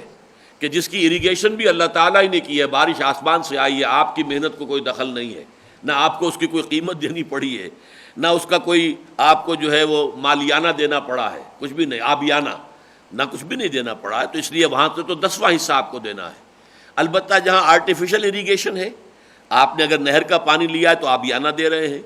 آپ نے ٹیوب ویل لگایا ہے تو اس کے اندر جو بھی آپ کا تیل جل رہا ہے، ڈیزل، اس کے پیسے آپ نے خرچ کیے ہیں، بجلی ہے تو اس کا بل آپ دے رہے ہیں، تو پھر وہ نصف عشر رہ جائے گا، یعنی 20واں حصہ عشر یا نصف عشر، یہ ہے آپ کی پیداوار میں سے زمین کی، اور وہ جو ہے زکوٰۃ جو مال کا ہے اس کی اپنی اپنی جو ہے وہ شرح ہیں مختلف۔ تو یا ایھا الذین آمنوا انفقوا من طیبات ما کسبتم، اب یہاں طیبات خاص طور پر کہا گیا ہے، اس کو آپ آگے چل کر سمجھیں گے کیوں کہا گیا، پاکیزہ چیزیں، یعنی یہ کہ آپ فرض کیجئے گندم میں سے عشر نکالنے لگے ہیں، تو کہیں گندم جو ہے وہ اگر پڑی ہوئی تھی باہر ڈھیری، اس پر بارش ہو گئی ہے، تو جو اوپر کی سطح والی ہے آپ نے وہ ذرا ایک طرف کر کے کہا عشر والا آئے گا تحصیلدار تو اس کو یہ دے دیں گے، یہ نہیں، اللہ کی راہ میں دینا ہے تو بہتر مال، جیسے کہ چوتھے پارے کی پہلی آیت ہے لن تنالوا البر حتى تنفقوا مما تحبون، تم نیکی کے مرتبے اور مقام کو حاصل ہی نہیں کر سکتے جب تک کہ خرچ وہ نہ کرو جو تمہیں محبوب ہو، پسندیدہ مال اللہ کی راہ میں دو۔ یہ نہیں کہ جو اذکار رفتہ ہے، بیکار ہو گیا ہے، کپڑا بالکل بوسیدہ ہو گیا ہے، پھٹ گیا ہے، اب وہ کسی غریب کو دے دیا ہے، جوتے بالکل ٹوٹ گئے ہیں تو اب کسی غریب کو دے دی، یہ نہیں، یہ تو در حقیقت یہ اللہ تعالیٰ جو غنی ہے وہ دے جسے رہے ہو، وہ دینا تو گویا کہ تم اللہ کے نام پر دے رہے ہو تو اللہ کو دے رہے ہو، تو اللہ کو دینے کے لیے تو بہتر مال تمہیں نکالنا چاہیے۔ لن تنالوا البر حتى تنفقوا مما تحبون، تو طیبات کا لفظ آیا ہے وہ در حقیقت اس کے تقابل سے واضح ہو جائے گا جو آگے چل کر آ رہا ہے، یا ایھا الذین آمنوا انفقوا من طیبات ما کسبتم ومما اخرجنا لکم من الارض ولا تیمموا الخبیث منہ، اپنے اس مال میں سے جو ردی مال ہے اس کا ارادہ نہ کرو کہ وہ نکال دو زکوٰۃ کے اندر اور وہ نکال دو تم سب صدقات کے اندر اور عشر کے اندر۔ تیمم کے لفظی معنی ہوتے ہیں قصد کرنا، اما یا امو سے ہے نا، امام جس کا کہ ارادہ کیا جاتا ہے، جو راستہ ہے بڑی شاہراہ ہے اسے بھی امام کہتے ہیں، بے امام مبین، اس لیے کہ آدمی در حقیقت اسے فالو کر رہا ہے، اس کے پیچھے پیچھے چل رہا ہے، گویا کہ راستہ آگے آگے چل رہا ہے اور آپ اس کے پیچھے پیچھے چل رہے ہیں۔ اس طرح امام کون ہوتا ہے؟ جس کے پیچھے آپ چلتے ہیں، جس کی اقتداء کرتے ہیں۔ نماز کا امام ہے تو آپ اس کی پیروی کر رہے ہیں، اور اس سے تیمم بنا ہے قصد کرنا، ارادہ کرنا، جیسے تیمم ہم کہتے ہیں وہ تیمموا صعیدا طیبا، تو قصد کرو پاک مٹی کا، پانی نہیں ہے تو پاک مٹی کا قصد کرو، اس سے اپنے ہاتھ اور چہرے کو جو ہے مل لو، تو یہ گویا کہ وضو کا قائم مقام ہو جائے گا۔ یہاں یہ اپنے اصل لغوی معنی میں آیا ولا تیمموا الخبیث منہ، اس میں سے جو ردی مال ہے جو ناپسندیدہ ہے تمہارے نزدیک، تنفقون کہ اسے تم خرچ کرو، وَلَسْتُمْ بِآخِذِيهِ إِلَّا أَن تُغْمِضُوا فِيهِ، اور تم ہرگز اسے قبول کرنے والے نہ ہوگے اگر خدا نہ خواستہ اس وقت تو دے تم رہے ہو، لینے والا کوئی محتاج سامنے کھڑا ہے جسے زکوٰۃ دے رہے ہو، ذرا تصور کرو، ہو سکتا ہے کہ تم لینے والے بن جاؤ، کوئی اور تمہیں دینے والا ہو، زمانے کا انقلاب آ سکتا ہے، کل ہو سکتا ہے تم ہاتھ پھیلا کر کھڑے ہو کسی کے سامنے، اور پھر تمہاری عزت نفس گوارا نہیں کرے گی کہ وہ مال تم قبول کرو، اور وہ تمہیں اپنا جو اذکار رفتہ دل سے جو اتر گیا مال وہ اتار کر تمہیں دے دے، یا ردی مال جو ہے تمہیں دے دے زکوٰۃ کے اندر یا خیرات کے اندر۔ تو دیکھو ذرا غور کرو، اپنے آپ کو اس کی جگہ پر رکھ کر اور سوچو، وَلَسْتُمْ بِآخِذِيهِ إِلَّا أَن تُغْمِضُوا فِيهِ، الا یہ کہ چشم پوشی کر جاؤ، خاموشی کرو، کیا کریں، اب اس وقت تو محتاجی ہے، وہ دل تو جو ہے وہ رو رہا ہے، لیکن یہ کہ زبان تو خاموش ہے۔ وَاعْلَمُوا أَنَّ اللَّهَ غَنِيٌّ حَمِيدٌ، پھر جان لو اللہ تعالیٰ غنی ہے، یہ دے جسے رہے ہو، وہ در حقیقت سائل کا ہاتھ نہیں اللہ کا ہاتھ ہے، اور اللہ غنی ہے، اس کے ساتھ اس کا جو مقام بلند ہے اس کی مناسبت کے ساتھ اس کے ساتھ معاملہ کرو۔ وہ تم جو بھی خیرات و صدقات دے رہے ہو، چاہے وہ کوئی سائل ہے یا کوئی غریب ہے، محتاج ہے، مسکین ہے، لیکن حقیقت میں تم اللہ کے نام پر دے رہے ہو تو گویا کہ اللہ کو دے رہے ہو۔ وَاعْلَمُوا أَنَّ اللَّهَ غَنِيٌّ حَمِيدٌ، جان لو کہ اللہ غنی ہے اور حمید کہتے ہیں محمود فی ذاتہ ہی، یعنی وہ ایک ایسی ہستی کہ جس کو اپنی ذات میں خود بخود محمود ہے، ایک تو بھلائی، خیر، حسن ایسا ہوتا ہے کہ جس کو آدمی بیان کرتا ہے، دیکھو بھائی اس میں یہ خوبی بھی ہے، دیکھو اس کے اندر یہ بھی حسن کا پہلو ہے. اور ایک وہ درجہ ہے بھلائی کا، حسن کا، جو از خود ظاہر ہے، اس کو بیان کرنے کی ضرورت ہی نہیں. حاجت مشاطہ نہیں صورت دل آرام را، کہ یہاں پہ کوئی ضرورت ہی نہیں ہے، نہ تزئین کی، نہ آرائش کی، نہ تحسین کی، نہ پوائنٹ آؤٹ کرنے کی، نہیں، وہ تو از خود محمود ہے. اپنی ذات کے اندر اس قدر ستودہ صفات ہے کہ اسی کسی حمد کی احتیاج ہی نہیں ہے، اپنی ذات میں خود بخود محمود حمید ہے. الشیطان یعدکم الفقر، دیکھو شیطان تمہیں ڈراتا ہے فقر سے. نہ دو مال، صحت کر رکھو، ضرورت کے وقت کام آئے گا، کل پتہ نہیں کیا صورت پیدا ہو جائے، اسے اپنے پاس رکھو، یہ بخل ہے. الشیطان یعدکم الفقر، وہ تمہیں فقر سے ڈراتا ہے. ویامرکم بالفحشاء، اور تمہیں حکم دیتا ہے بے حیائی کے کاموں کا. واللہ یعدکم مغفرۃ منہ وفضلا، اور اللہ تعالیٰ تم سے وعدہ کر رہا ہے اپنی جانب سے مغفرت کا بھی اور فضل کا بھی. اب یہ لفظ فضل آ گیا قسم کے مقابلے میں. اللہ تمہیں دے گا، بے حساب دے گا، بغیر استحقاق کے دیتا ہے. تو اگر تم کسی درجے میں بھی استحقاق اپنا قائم کر لو پھر تو 700 گنا دے گا، 7000 گنا دے گا. باقی تو وہ بلا استحقاق بھی دیتا ہے، فضل ہے جو وہ دے رہا ہے تمہیں دنیا کے اندر. واللہ یعدکم مغفرۃ منہ وفضلا، اللہ وعدہ کرتا ہے تم سے مغفرت کا بھی اور فضل کا بھی. واللہ واسع علیم، دوبارہ وہی دو الفاظ آ گئے جو پہلی آیت میں آئے تھے. اب اللہ تعالیٰ کی دو صفات، اللہ بہت وسعت والا ہے، بہت وسعت والا ہے، بہت وسعت والا ہے. اس کے خزانے اتھا ہیں، نا پیدا کنار ہیں، بے انتہا ہیں، اور وہ ہر شے کا جاننے والا ہے. ہر شخص کے ہر عمل کا حساب اس کے ہاں موجود ہے. اس کے کمپیوٹر جو ہیں وہ بڑے جوائنٹ کمپیوٹر ہیں، بہت سپر کمپیوٹرز ہیں اس کے ہاں،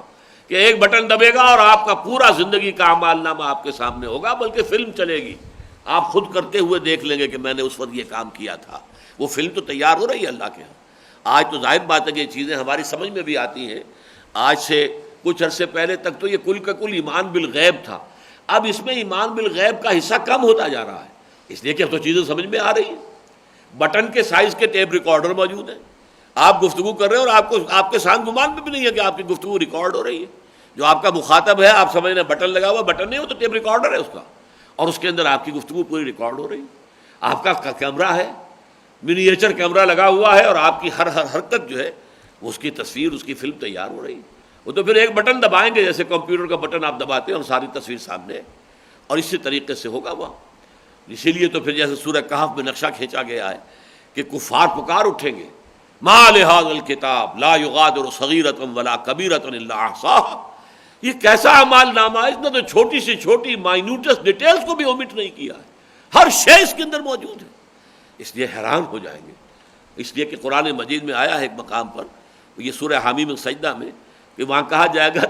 تمہارا خیال تھا کہ جو کچھ تم کرتے اس کا اکثر حصہ تو اللہ کے علم میں ہے ہی نہیں، تم تو یہ سمجھتے تھے. اور یہ چیز ہمارے ہاں ایک بہت بڑا فلسفہ جو ہے، مشائین جو کہلاتے ہیں، ارسطو کے جو ماننے والے ہیں، اور ہمارے متکلمین جو ہیں وہ اکثر و بیشتر مشائین ہیں، ارسطو کے شاگرد ہیں. ان کا ارسطو کے نزدیک اللہ تعالیٰ عالم بالکلیات ہے، عالم بالجزیات نہیں ہے. کلیات، بڑے بڑے اصول، بڑی بڑی چیزیں اللہ کے علم میں ہیں، یہ جزیات چھوٹی چھوٹی یہ اللہ کے علم میں نہیں ہے. اب بڑے بڑے فلسفیوں کا یہ قول اگر ہو موجود تو آپ اس سے اندازہ کیجئے عام آدمی کے دل میں تو کیا پتہ، اللہ تعالیٰ اپنے مگن میں ہوگا، کہیں اپنی دھن میں ہوگا، کہاں وہ میری طرف متوجہ ہوگا کہ میری ہر حرکت جو ہے اس کو نوٹ کر رہا ہو. لیکن قرآن تو یہ کہتا ہے کہ ایک دانہ بھی گرتا ہے کسی درخت سے، کوئی بیج اور زمین کے اندر، وہ بھی اللہ کے علم میں. ولا حبۃ، ایک دانہ بھی اللہ کے علم میں، پتا تک نہیں جنبش کھاتا مگر اللہ کے علم میں. اس حوالے سے اللہ کا علم جو ہے، واللہ واسع علیم. یؤتی الحکمت من یشاء ومن یؤت الحکمت فقد اوتی خیرا کثیرا. یہ آیت جو اس ذکر میں آئی ہے تقریباً درمیان میں، یہ ساری بحث تو ہے صدقات، خیرات، انفاق، اللہ کی راہ میں خرچ کرنا، اللہ کے دین کے لیے لگانا، اس کا مقام و مرتبہ، اور اس میں اگر ریاکاری ہے تو اس کی کیا حیثیت ہے.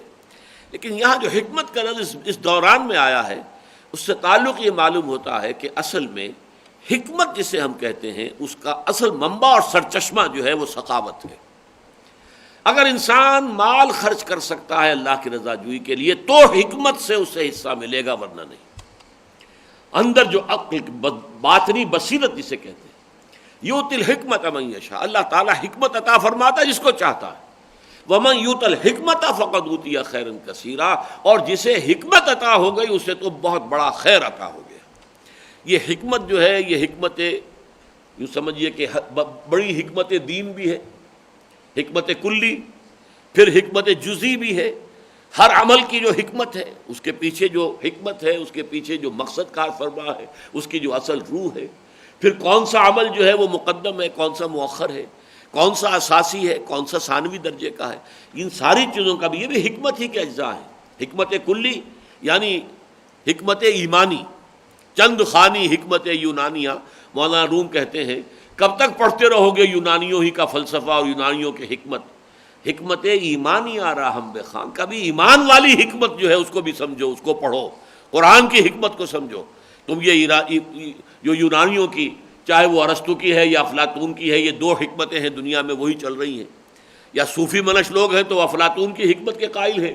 اور یا اگر متکلمین ہیں تو وہ ارسطو کی حکمت کے قائل ہیں۔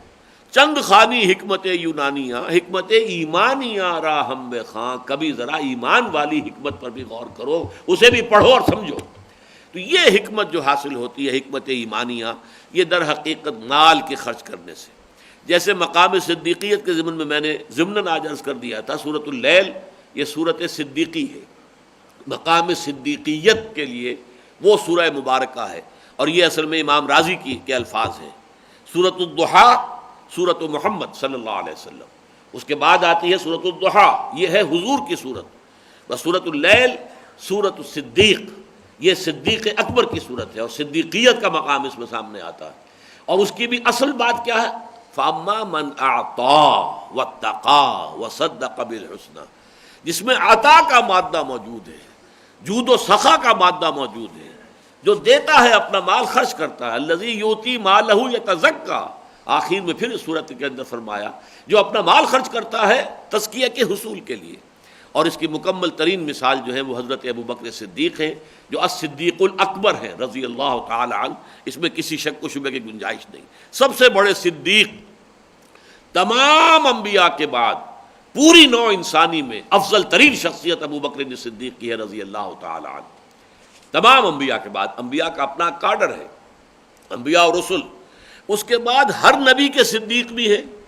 لیکن تمام صدیقین میں، جیسے کہ تمام انبیاء اور رسل میں حضور کا مقام و مرتبہ سب سے بلند ہے، ایسے جملہ صدیقین جو بھی انسانی نسل کے اندر آدم کی نسل میں ہوں گے تا قیام قیامت، اور جو ہوئے ہیں آج تک، ان کے بھی سردار جو ہے وہ حضرت ابو بکر ہے۔ یؤتی الحکمت من یشاء ومن یؤت الحکمت فقد اوتی خیرا کثیرا وما یذکر الا اولو الالباب، لیکن نصیحت اخذ تو وہی کرتے ہیں جو ہوش مند ہوتے ہیں، عقل مند ہوتے ہیں۔ اس پر ہماری گفتگو ہوا کرتی ہے، جو منتخب نصاب میں حصہ دوم کا جو سبق ہے سورہ آل عمران کے آخری رکوع پر، اولو الالباب کون ہوتے ہیں؟ لب کہتے ہیں کسی شے کے خلاصے کو، کسی شے کا اصل خلاصہ، کسی شے کی جو اصل روح ہے۔ تو انسان کی اصل شے ہے اس کا شعور، اس کی ہوش، اس کا عقل، اس کے اندر تعقل اور تفہم کا مادہ۔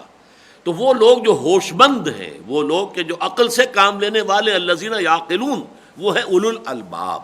تو حکمت کے لیے دو چیزیں ضروری ہو گئی، ایک تو یہ کہ انسان کی عقل جو ہے وہ بیدار ہو، چوکس ہو، اور دوسرے یہ کہ اس کے اندر اخلاقی طور پر سخاوت اور جود اور اعطاء کا مادہ موجود ہو۔ یہ دو چیزیں جمع ہو کر صدیقیت کے مقام، دو سے مرکب ہوتا ہے مقام صدیقی۔ فَأَمَّا مَنْ أَعْطَىٰ وَاتَّقَىٰ وَصَدَّقَ بِالْحُسْنَىٰ فَسَنُيَسِّرُهُ لِلْيُسْرَىٰ وَمَا أَنفَقْتُم مِّن نَّفَقَةٍ أَوْ نَذَرْتُم مِّن نَّذْرٍ فَإِنَّ اللَّهَ يَعْلَمُهُ، اور جو بھی تم خرچ کرتے ہو، جو بھی خرچ اللہ کی راہ میں کرتے ہو، اور یا جو بھی نظر تم مانتے ہو، کوئی منت مانتے ہو، یہ بھی ایک طریقہ ہے، اگرچہ یہ کوئی اچھا طریقہ نہیں ہے کہ اللہ میرا فلاں کام کر دے تو میں یہ کروں گا، اور اس میں یہ بھی آدمی کرتا ہے میں 100 نفل پڑھوں گا، یا یہ کہ یہ میں اتنی خیرات کر دوں گا، یا یہ نیک کام کروں گا۔ ٹھیک ہے، اللہ تعالیٰ کے ساتھ ایسی سوداگری کرنی نہیں چاہیے یہ، لیکن دنیا میں پہلے بہت اس کا رواج ہوتا تھا، اب جو ہے ہمارے دین میں آ کر اس کا وہ مقام نہیں رہا۔ لیکن یہ ضرور ہے کہ اگر کوئی نظر مانی ہو، کوئی منت مانی، تو پوری کرنی ضروری ہے، یوفون بالنذر ویخافون یوما کان شرہ مستطیرا، سورۃ الدہر میں جو آیا ہے، جو وفا کرتے ہیں، پورا کرتے ہیں اپنی نظر کو۔ تو جو بھی شخص نظر فرض کیجیے اس نے کہا تھا میں یہ خیرات کروں گا، تو وہ خیرات کر رہا ہے۔ جو بھی تم اللہ کی راہ میں انفاق کرتے ہو یا جو بھی نظر تم اللہ تعالیٰ کی جناب میں پیش کرتے ہو، فإن اللہ یعلمہ، اللہ تعالیٰ اس سے واقف ہے، اللہ اس کو جانتا ہے۔ وما للظالمین من انصار، اور ظلم کرنے والوں کے لیے کوئی مددگار نہیں ہوں گے۔ یعنی جو بخل سے کام لے گا وہ ظالم ہے، جو نظر پوری نہ کرے وہ ظالم ہے۔ طے یہ کیا تھا اللہ کے ساتھ، اور یہی معاملہ یہ سمجھیے کہ وہ جو وعدہ سورہ توبہ میں آتا ہے کہ کچھ لوگوں نے اللہ تعالیٰ سے وعدہ کیا تھا، وَمِنْهُمْ مَنْ عَاهَدَ اللَّهَ لَئِنْ آتَانَا مِنْ فَضْلِهِ لَنَصَّدَّقَنَّ وَلَنَكُونَنَّ مِنَ الصَّالِحِينَ۔ اور ان منافقین مدینہ میں سے کچھ لوگ وہ بھی ہیں جنہوں نے اللہ سے عہد کیا تھا، اللہ اگر ہمیں غنی کر دے، اگر ہمیں خوب مال دے دے، دولت مند بنا دے، تو ہم خوب صدقہ خیرات کریں گے، خوب نیک بن جائیں گے۔ فلما آتاہم، جب اللہ تعالیٰ نے آتاہم من فضلہ، اپنے فضل سے نواز دیا، بخلوا بہ، تو اب بخل سے کام لیا، وتولوا وہم معرضون، اور وہ پیٹھ موڑ دی اور اعراض کیا، فعاقبہم نفاقا فی قلوبہم، تو اللہ نے سزا کے طور پر ان کے دلوں میں نفاق کی بیماری پیدا کر دی۔ جو آخرت میں سزا ملنی ہے وہ تو ملنی ہے، دنیا میں نقد سزا یہ ہے کہ اللہ کے ساتھ کیے ہوئے کسی عہد کی خلاف ورزی کا نتیجے میں دل میں نفاق کا بیج پڑ جاتا ہے۔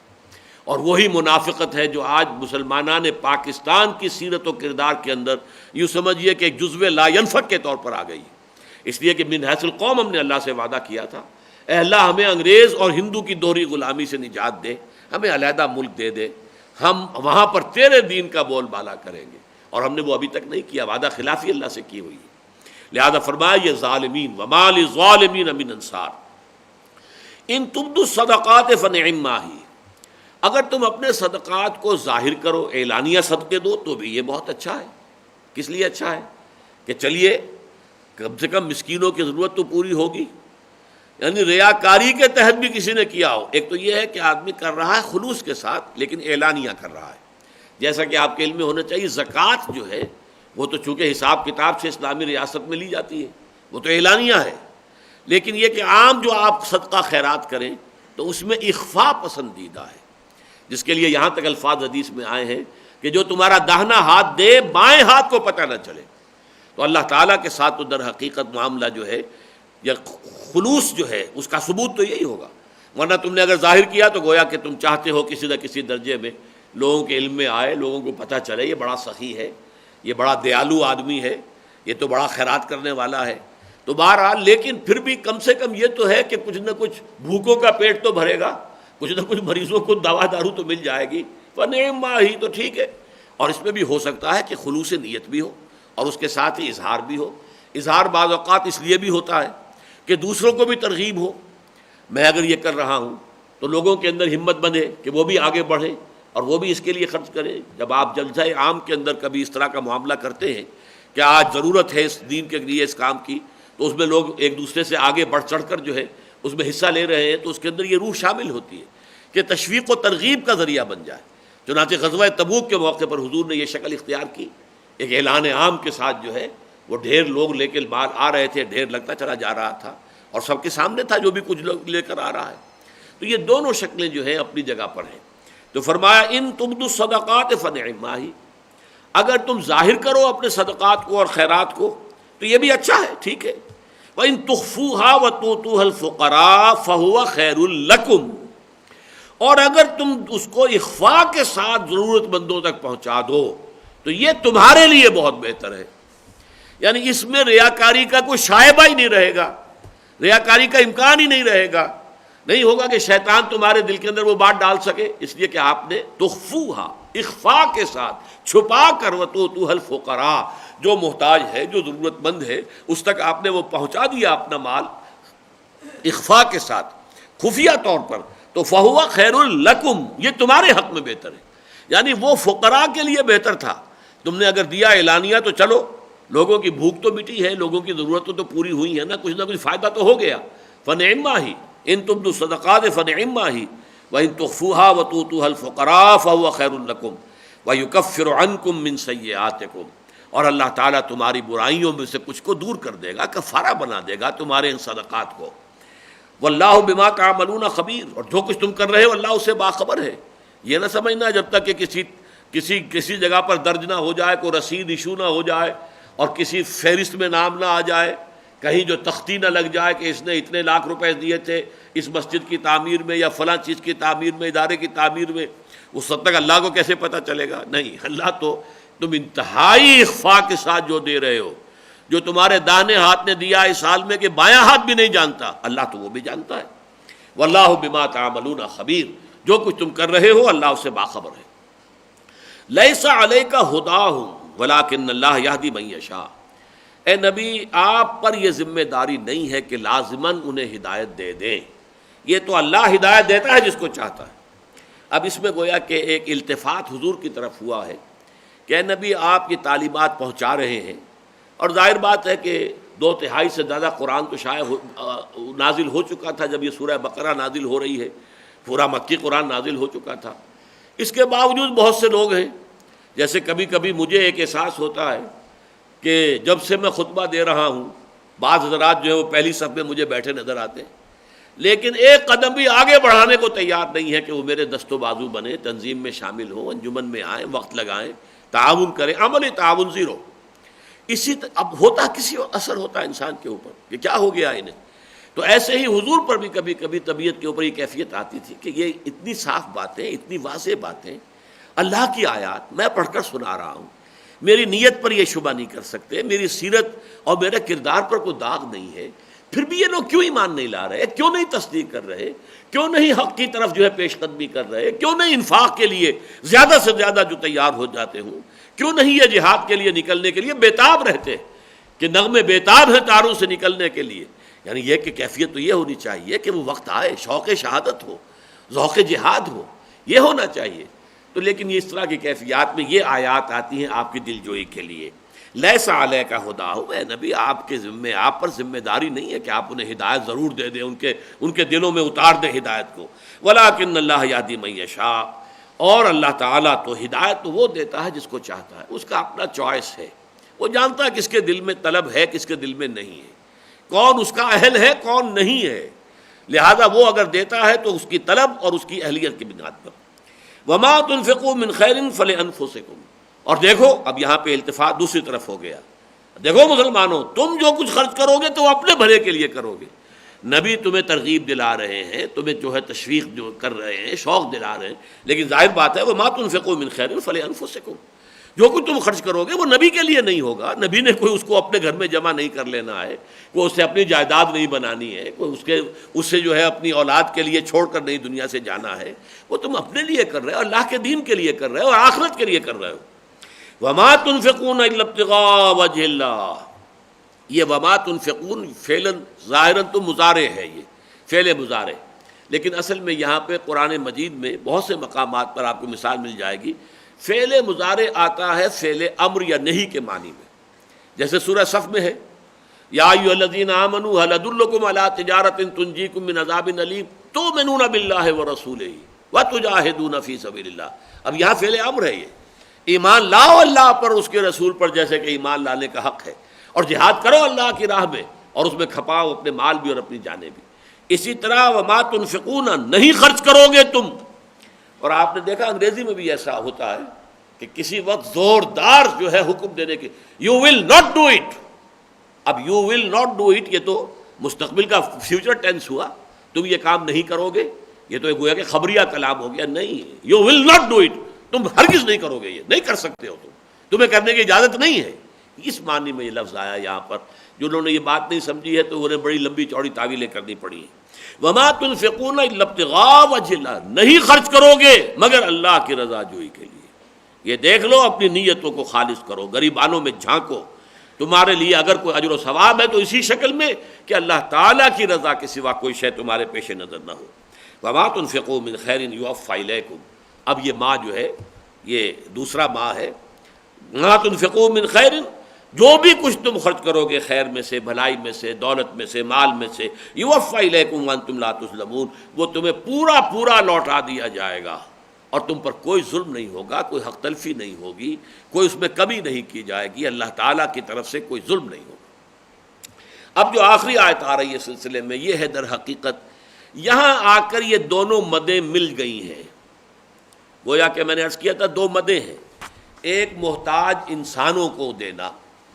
فقیر ہے، محتاج ہے، مسکین ہے، یتیم ہے، بیوہ ہے، بھوکا ہے، بیمار ہے، مسافر ہے، مقروض ہے. ایک مد یہ ہے صدقات، خیرات، زکوٰۃ کا بھی اصل مصرف یہی ہے. دوسری مد ہے اللہ کے دین کے لیے خرچ کرنا، اللہ کے دین کی نشر و اشاعت، اس کے پیغام اور اس کے دعوت کا عام کرنا، اور اللہ کے دین کو قائم کرنے کی جد و جہد. اور اس کے مختلف تقاضے ہوں گے مختلف اوقات میں. جب وہ معاملہ قتال کا آ جائے گا تو اسلحہ کی فراہمی ہے. اعدوا لهم ما استطعتم، اپنے امکانی حد تک جو ہے اسلحہ فراہم کر کے، قوت فراہم کر کے رکھو. ظاہر بات ہے اس کے لیے مال چاہیے. جیسے کہ میں نے ابھی آپ کو بتایا غزوہ تبوک پر جو بڑا کرٹیکل ٹائم تھا سیرت النبی میں، حضور نے اعلان عام کیا کہ جو کچھ کوئی شخص دے سکتا ہو لے آئے. ایک بیچارے صحابی جو ہیں جو بہت غریب تھے، مزدور تھے، اس کے سوا کچھ ممکن نہیں ہوا کہ رات بھر انہوں نے ایک یہودی کے باغ کے اندر جو ہے وہ پانی کھینچ کھینچ کر کنویں سے اسے سیراب کیا، اور صبح انہیں کچھ کھجوریں ملیں.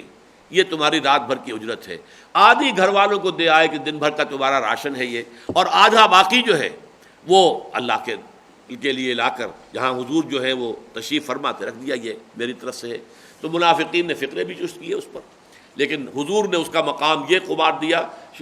قرار دیا کہ پورے ڈھیر کے اوپر ان کھجوروں کو پھیلا دو، اس لیے کہ اس پورے ڈھیر سے یہ زیادہ بھاری ہیں اللہ تعالیٰ کی نگاہ میں. اس لیے کہ اللہ کی نگاہ میں تو اصل میں خلوص ہے کہ جس سے کسی شے کی قدر و قیمت کا تعین ہوتا ہے. اب یہ جو دو مدیں ہیں یہاں آ کر جڑ رہی ہیں. اللہ کے دین کی اقامت کی جد و جہد میں جو لوگ ہمہ وقت لگ جائیں، ہمہ وقت، اب اپنی معاشی ضرورتیں پوری کرنے کے لیے ان کے پاس وقت نہیں ہے، وہ گویا کہ اب ذاتی حیثیت میں محتاج ہو گئے. لیکن یہ محتاج اس طرح کا محتاج نہیں ہے، وہ سائل نہیں ہے کہ جا کر آپ سے مانگے سوال کرے. وہ تو گویا کہ جیسے حضور کا فقر جو تھا وہ اختیاری فقر تھا، یہ تو نہیں تھا کہ کوئی مجبوری کا فقر تھا حضور کو. جبکہ مدینے میں عام لوگوں کے لیے بھی اب خوشحالی آ گئی تھی، تو ظاہر بات ہے حضور بھی اگر چاہتے تو آپ اپنا جو ہے معیار زندگی بلند کر سکتے تھے کہ نہیں. آپ کا فقر، آپ نے تو اپنی ازواج مطہرات کا مطالبہ بھی ٹھکرا دیا، ایلا تک کی نوبت آ گئی. یہی تو کہا تھا انہوں نے کہ حضور اب تو عام لوگوں کے گھروں میں خوشحالی آ گئی ہے تو ہمارے بھی نان نفقہ جو ہے کچھ بڑھا دیا جائے. اپنی لخت جگر آئی ہے تو اس کی درخواست کو ٹھکرا دیا. ابا جان دیکھیے حضرت فاطمہ فرماتی ہے میرے یہ گٹے پڑ گئے ہیں، یہ جو میں آٹا پیستی ہوں چکی سے، اور یہ میرے کندھے کے اوپر بدھی پڑی ہوئی ہے کہ میں مشکیزہ لے کر آتی ہوں کنویں سے پانی کا تو اس کا نشان پڑ گیا ہے. تو اب کوئی غلام، کوئی کنیز مجھے عطا ہو جائے. اب تو عام مسلمانوں کے گھروں کے اندر بھی بڑی جو ہے فراوانی ہو گئی ہے. آپ نے فرمایا نہیں بیٹا یہ ہمارے لیے نہیں ہے، تمہیں میں اس سے بہت بہتر شے دیتا ہوں. ہر فرض نماز کے بعد 33 مرتبہ سبحان اللہ، 33 مرتبہ الحمدللہ، 33 یا 34 مرتبہ اللہ اکبر پڑھ لیا کرو. یہ تسبیح فاطمہ کہلاتی ہے، اور یہ ہے جو حضرت فاطمہ رضی اللہ تعالی عنہا کی اس درخواست کے جواب میں عطا ہوا ہے محمد الرسول اللہ صلی اللہ علیہ وسلم کی بارگاہ سے. اس لیے یہ اختیاری فقر تھا. اسی طریقے سے جو دین کی خدمت میں اس طرح لگ گیا ہو اور اب وہ محتاج ہے، یہ محتاج وہ محتاج نہیں ہے، یہ اختیاری احتیاج ہے اس کی کہ اس نے اپنی جو پرائرٹیز تھی وہ یہ ہے کہ اپنا بہترین وقت، اپنی بہترین صلاحیتیں، اپنی بہترین قوتیں جو ہیں وہ صرف وقف کرنی ہیں اللہ کے دین کے لیے. ایسے لوگوں کو ڈھونڈ ڈھونڈ کر تلاش کر کے ان کی ضروریات کو پوری کرنا، یہ گویا کہ انفاق فی سبیل اللہ کا سب سے اونچا درجہ ہے. لہذا یہ کلائمیکس ہے اس پوری بحث کا، للفقراء الذین احصروا فی سبیل اللہ. ان فقراء، محتاج تو ہیں وہ، لیکن یہ محتاج کون ہیں؟ جو کہ اللہ کی راہ میں گھر گئے ہیں. احصروا، حصار، محصور ہو جانا، یعنی اقامت دین کی جد و جہد میں اس طریقے سے مشغول ہو گئے ہیں، محصور ہو گئے ہیں، اس طریقے سے گھر گئے ہیں کہ لا یستطیعون ضربا فی الارض، اب وہ زمین میں چل پھر کر اپنی روزی حاصل کرنے کی پوزیشن میں نہیں رہے. ضربا فی الارض آتا ہے زمین میں چلنا پھرنا، آپ نے یہاں سے مال خریدا وہاں بیچ دیا، یہاں سے امپورٹ کیا وہ یہ ایکسپورٹ کیا، یہ ضربا فی الارض ہے.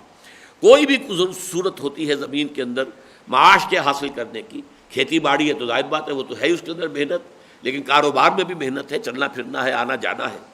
تو لا یستطیعون ضربا فی الارض، تو وہ اب اس کی امکان ہی نہیں ہے ان کے لیے، وہ تو لگے ہوئے ہمہ تن ہمہ وقت۔ اس کی سب سے اہم مثال جو ہے اس وقت وہ اصحاب صفہ تھے۔ اصحاب صفہ نے اپنے آپ کو خالص کر لیا تھا حضور کی صحبت کے لیے، اس لیے کہ اب آپ کے پاس ہی رہیں گے ہر وقت، تاکہ جو بھی آپ فرما رہے ہیں، جو بھی فرمودات آپ کے ہیں، وہ سب کے سب ہم یاد کرتے چلے جائیں، علم حاصل کریں۔ انہی میں سے پھر جب کسی طرف سے آتا تھا کہ آپ اپنے کچھ آدمی بھیجیے جو ہمیں آ کر دین سکھائیں، تو ان میں سے آپ بھیج دیتے تھے، جاؤ جا کر یہ کام کرو۔ لیکن یہ کہ یہ لوگ جو ہے جا کر محنت نہیں کرتے تھے، کوئی معاش کی جد و جہد نہیں کرتے تھے۔ مدینے کے مسلمان ہیں، جو بھی کچھ کسی نے بھیج دیا وہ انہوں نے کھا لیا،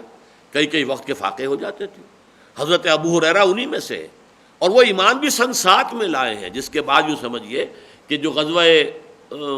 جو فتح خیبر ہے اس کے عین اس زمانے میں ایمان لائے۔ اس کے بعد تو عام مسلمانوں کے ہاں جو ہے کشادگی پیدا ہو گئی تھی، لیکن یہ تو اصحاب صفہ میں آ کے شامل ہو گئے۔ یہی وجہ ہے کہ سب سے زیادہ تعداد میں حدیثیں ان سے مروی ہیں۔ حضرت ابوبکر حضرت عمر سے اتنی نہیں ہے جتنی ان سے ہے۔ کیوں؟ اس لیے کہ وہ تو اپنے کاروبار کرتے تھے، ہر وقت حضور کے ساتھ تو نہیں بیٹھے رہتے تھے۔ یہ تھے وہ کہ جو ہر وقت حضور کے ساتھ بیٹھے ہوئے، آپ کے دروازے پر ہیں، جب بھی آپ اپنے حجرے سے برآمد ہو گئے حضور کے ساتھ ہیں، تو ہر وقت جو ہے آپ کی جو تعلیمات ہیں، آپ کے فرمودات ہیں، ان کو یہ یاد کر رہے ہیں، اپنے ذہن کے اندر جمع کرتے چلے جا رہے ہیں، اور اسی لیے سب سے زیادہ روایتیں جو ہیں حدیث کی انہی کی طرف سے ہیں۔ تو ان کا حال یہ ہے کہ للفقراء الذین احصروا فی سبیل اللہ لا یستطیعون ضربا فی الارض یحسبهم الجاہل اغنیاء من التعفف۔ ناواقف آدمی انہیں غنی سمجھے گا اس لیے کہ وہ سوال نہیں کرتے، تعفف، اپنی عزت نفس کی وجہ سے وہ ہاتھ نہیں پھیلاتے۔ حضرت ابو ہریرہ کہتے ہیں کہ مجھ پر کئی وقت کا جب فاقہ ہوتا تھا، غشی طاری ہو جاتی تھی، تو بعض انصاری یہ سمجھتے تھے، اب ظاہر بات ہے وہ تو مسجد میں آئیں گے جب نماز کا وقت ہوا، انہیں کیا پتہ یہ کس حال میں ہیں یہاں پہ اصحاب صفہ، اب انہیں تو غشی پڑی ہوئی ہے فاقے کی وجہ سے، وہ ان کی گردن پر پاؤں رکھ رہے ہیں کہ شاید یہ مرگی کا دورہ پڑا ہوا ہے اس کو، وہ میری گردن کے اوپر پاؤں رکھتے تھے کہ یہ شاید مرگی کا دورہ پڑ گیا ہے۔ تو یہ حالات تھے اس وقت بھی۔ تو فرماتے ہیں ان کے لیے کہ جنہیں جاہل ناواقف شخص یہ سمجھتا ہے کہ یہ تو غنی ہے، یہ مانگ نہیں رہے، یہ جا کر کوئی سوال تھوڑی کریں گے، کسی سے مانگیں گے تھوڑا ہی، یہ تو در حقیقت وہ اختیاری فقر والے لوگ ہیں، ان کے ہاں کوئی سائلین والا مسئلہ نہیں ہوگا۔ تعرفہم بسیماہم، تم انہیں پہچانو گے ان کے چہروں سے۔ ظاہر بات ہے کہ جب افلاس ہوتا ہے یا اگر فقر ہے، فاقہ ہے، تو چہرہ تو اترا ہوا ہوگا، چہرے کے اوپر تو اس کے آثار ہوں گے، تو تم منتظر نہ رہو کہ وہ ہاتھ پھیلا کر تم سے مانگیں، سوال کریں، ان کو ان کے چہروں سے پہچانو۔ تعرفہم بسیماہم لا یسألون الناس الحافا، وہ لوگوں سے لپٹ کر ان سے سوال نہیں کرتے۔ یہ جو عام سائل ہوتے ہیں جو مسجدوں کے باہر کھڑے ہوتے ہیں اور جس طریقے سے لوگوں سے مانگتے ہیں، یا گاڑیاں جہاں رکی کسی چوک کے اوپر اور آ گئے وہ سب مانگنے والے، اور جس انداز میں نئے سے نئے بڑی انوویشنز ہوتی ہیں مانگنے کے جو طریقے ہیں جو انہوں نے سیکھے ہیں، یہ بھی ایک فن ہے، اور اس کے لیے جس طرح کی پھر وہ محنتیں کرتے ہیں لپٹ کر اور لوگوں سے جو ہے وہ حاصل کرتے ہیں، تو وہ تو ظاہر بات ہے کہ یہ لوگ تو یہ کام نہیں کریں گے، ان کا تو کوئی امکان ہی نہیں ہے۔ للفقراء الذین احصروا فی سبیل اللہ لا یستطیعون ضربا فی الارض یحسبهم الجاہل الاغنیاء من التعفف تعرفہم بسیماہم لا یسألون الناس الحافا۔ یہ فقراء ہیں کہ جو اس انفاق فی سبیل اللہ کے سب سے بڑھ کر مستحق ہیں۔ اس لیے کہ باقی تو ظاہر بات ہے جنگ ہوتی تھی تو سب کو معلوم ہوتا تھا کہ اس وقت اس کی ضرورت ہے، اور حضور نے مطالبہ بھی کیا ہے، آپ نے اپیل بھی کی ہے، لاؤ بھائی اللہ کی راہ میں جو لا سکتے ہو لاؤ۔ اب یہ جو اس طرح کے لوگ ہیں یہ تو یہ سوال بھی نہیں کر سکتے، اس کے لیے کوئی اعلان بھی نہیں کر سکتے، ان میں تو آپ کو تلاش کرنا ہوگا۔ یہ اصل میں ایک خاصا ٹیڑھا اور بڑا پیچیدہ مسئلہ ہے، اور اس کا معاملہ یہ ہے کہ اب ظاہر بات ہے کہ کوئی بھی دینی تحریک ہو، کوئی بھی واقعتاً کوئی نتیجہ خیز کوئی اجتماعی کام ہو، ہمہ وقت کارکنوں کے بغیر ممکن نہیں ہے۔ یہ صرف والنٹری وقت، ایک شخص جو ہے اپنا کام بھی کر رہا ہے، کچھ وقت بھی نکال رہا ہے، کتنا وقت نکال لے گا وہ؟ ظاہر بات ہے کہ آج کل کی معاش آسان کام نہیں ہے، اور ضروریات زندگی کی فراہمی جو ہے اور بہم رسانی جو ہے وہ بھی صبح سے شام تک کے لوگ محنت کرتے ہیں۔ اب اس میں سے تھوڑا سا وقت نکال کر دین کے کام کے لیے، تنظیم کے کام کے لیے، کسی جماعت میں شامل ہیں، اس کے اجتماعات ہیں، اس کی ذمہ داریاں ہیں، اس کی بھاگ دوڑ ہے، کر رہے ہیں، لیکن صرف سارے لوگ اسی طرح کے ہوں تو وہ دین آگے نہیں بڑھے۔ تنظیم کا کام یا جماعت کا کام۔ کچھ لوگ تو ایسے ہونے چاہیے جو ہمہ وقت ہو، ان کو اپنی معاش کی جو سوچ ہے اس سے انہیں آزاد کر دیا جائے، اس فکر سے ان کو نجات دے دی جائے، تاکہ وہ ہمہ وقت اور ہمہ وجود لگے رہے۔ تو یہ کام جو ہے جو آج کل ہم کرتے ہیں ہمہ وقت کارکنوں کی شکل میں، مختلف دینی جماعتوں میں ہوتے ہیں جن کے کچھ نہ کچھ مشاہرے ہیں، ان کے کچھ تنخواہیں ہیں جو مقرر کر دی گئی ہیں۔ یہ چیز اگرچہ کہ ضرورت تو وہی ہے جو اس وقت اصحاب صفہ کر رہے تھے، لیکن وہاں معاملہ یہ تھا کہ کوئی معین تنخواہ نہیں تھی، خالص توکل، کچھ آ گیا تو کھا لیا ورنہ بھوکے، برداشت کر رہے ہیں، فاقہ برداشت کر رہے ہیں۔ لیکن یہاں یہ ہے بہرحال اس سے بہت کم تر درجے میں ہے یہ، لیکن ہے ایک نیسیسری ایول، وہ جو اگرچہ برائی ہے اس لیے کہ وہ در حقیقت سنت رسول اور سنت صحابہ سے تو ایک طرح سے ہٹ کر ہم نے کام کیا ہے۔ تنخواہ کا تعین کر دینا تو یہ گویا کہ ایک ایول تو ہے، لیکن نیسیسری ایول ہے، یہ ایک ناگزیر برائی ہے کہ کوئی تحریک، کوئی دینی کام، کوئی انقلابی جد و جہد آگے نہیں بڑھ سکتی جب تک کہ کچھ نہ کچھ لوگ ہمہ وقت ہمہ تن اس کام کے لیے اپنی فکر معاش سے بالکل آزاد ہو کر پورا کا پورا وقت اس کام میں نہ لگا رہے۔ یہ ہے کچھ جس کے تحت یہ ہم نے ضرورت پوری کی ہے۔ البتہ وہاں جیسا کہ میں نے آپ سے عرض کیا ہے، یہ معاملہ خالصتاً انڈیویجول تھا، جو کر رہے تھے وہ خالصتاً توکل پر کر رہے تھے۔ وہاں اختیار ان کا تھا، چاہے تو ابھی چھوڑ دیں اس کو، اصحاب صفہ کے خدمت سے نکل جائیں اور جا کر لکڑیاں ڈھوئیں، کچھ اور کریں، محنت کریں، اپنی معاش کمائیں، اختیار تھا انہیں۔ یہ اختیاری فقر تھا جو انہوں نے وہاں پر اپنے آپ کو بٹھا کر مسجد نبوی کے اندر جو ہے وہ اپنے آپ کو پابند کر لیا تھا، اور پھر یہ کہ اس میں توکل تھا، توکل محض، کچھ آ گیا تو کھا لیا، نہیں تو نہیں صحیح۔ تو ایسے لوگوں کی ضرورتوں کو خود جا کر معلوم کرنا، ایسے لوگوں کی ضروریات کے بارے میں اپنے آپ کو معلومات بہم پہنچانا اور پھر ان کی ضروریات پوری کرنا، یہ گویا کہ انفاق فی سبیل اللہ کا اس وقت کے اعتبار سے یہ اعلیٰ ترین مصرف، اس کا سب سے بڑا ہدف۔ للفقراء الذین احصروا فی سبیل اللہ لا یستطیعون ضربا فی الارض یحسبهم الجاہل اغنیاء من التعفف تعرفهم بسیماہم لا یسألون الناس الحافا وما تنفقوا من خیر فإن اللہ بہ علیم۔ اور جو بھی کچھ تم خرچ کرو گے، جو دولت، جو مال صرف کرو گے، یقیناً وہ اللہ کے علم میں ہے۔ یہ نہ سمجھنا کہ یہ سارا کا سارا کہیں کسی کے علم میں آیا کہ نہیں آیا، کہیں کوئی کسی جگہ رجسٹر میں درج ہوا کہ نہیں ہوا، دنیا میں کہیں اس کا اندراج ہوا ہو یا نہ ہوا ہو، علم خداوندی میں اس کا اندراج ہو چکا ہے، اور اس کا اجر و ثواب تمہارے لیے اللہ تعالیٰ کے ہاں بالکل محفوظ ہے۔ بارک اللہ لی ولکم فی القرآن العظیم ونفعنی وإیاکم بالآیات والذکر الحکیم۔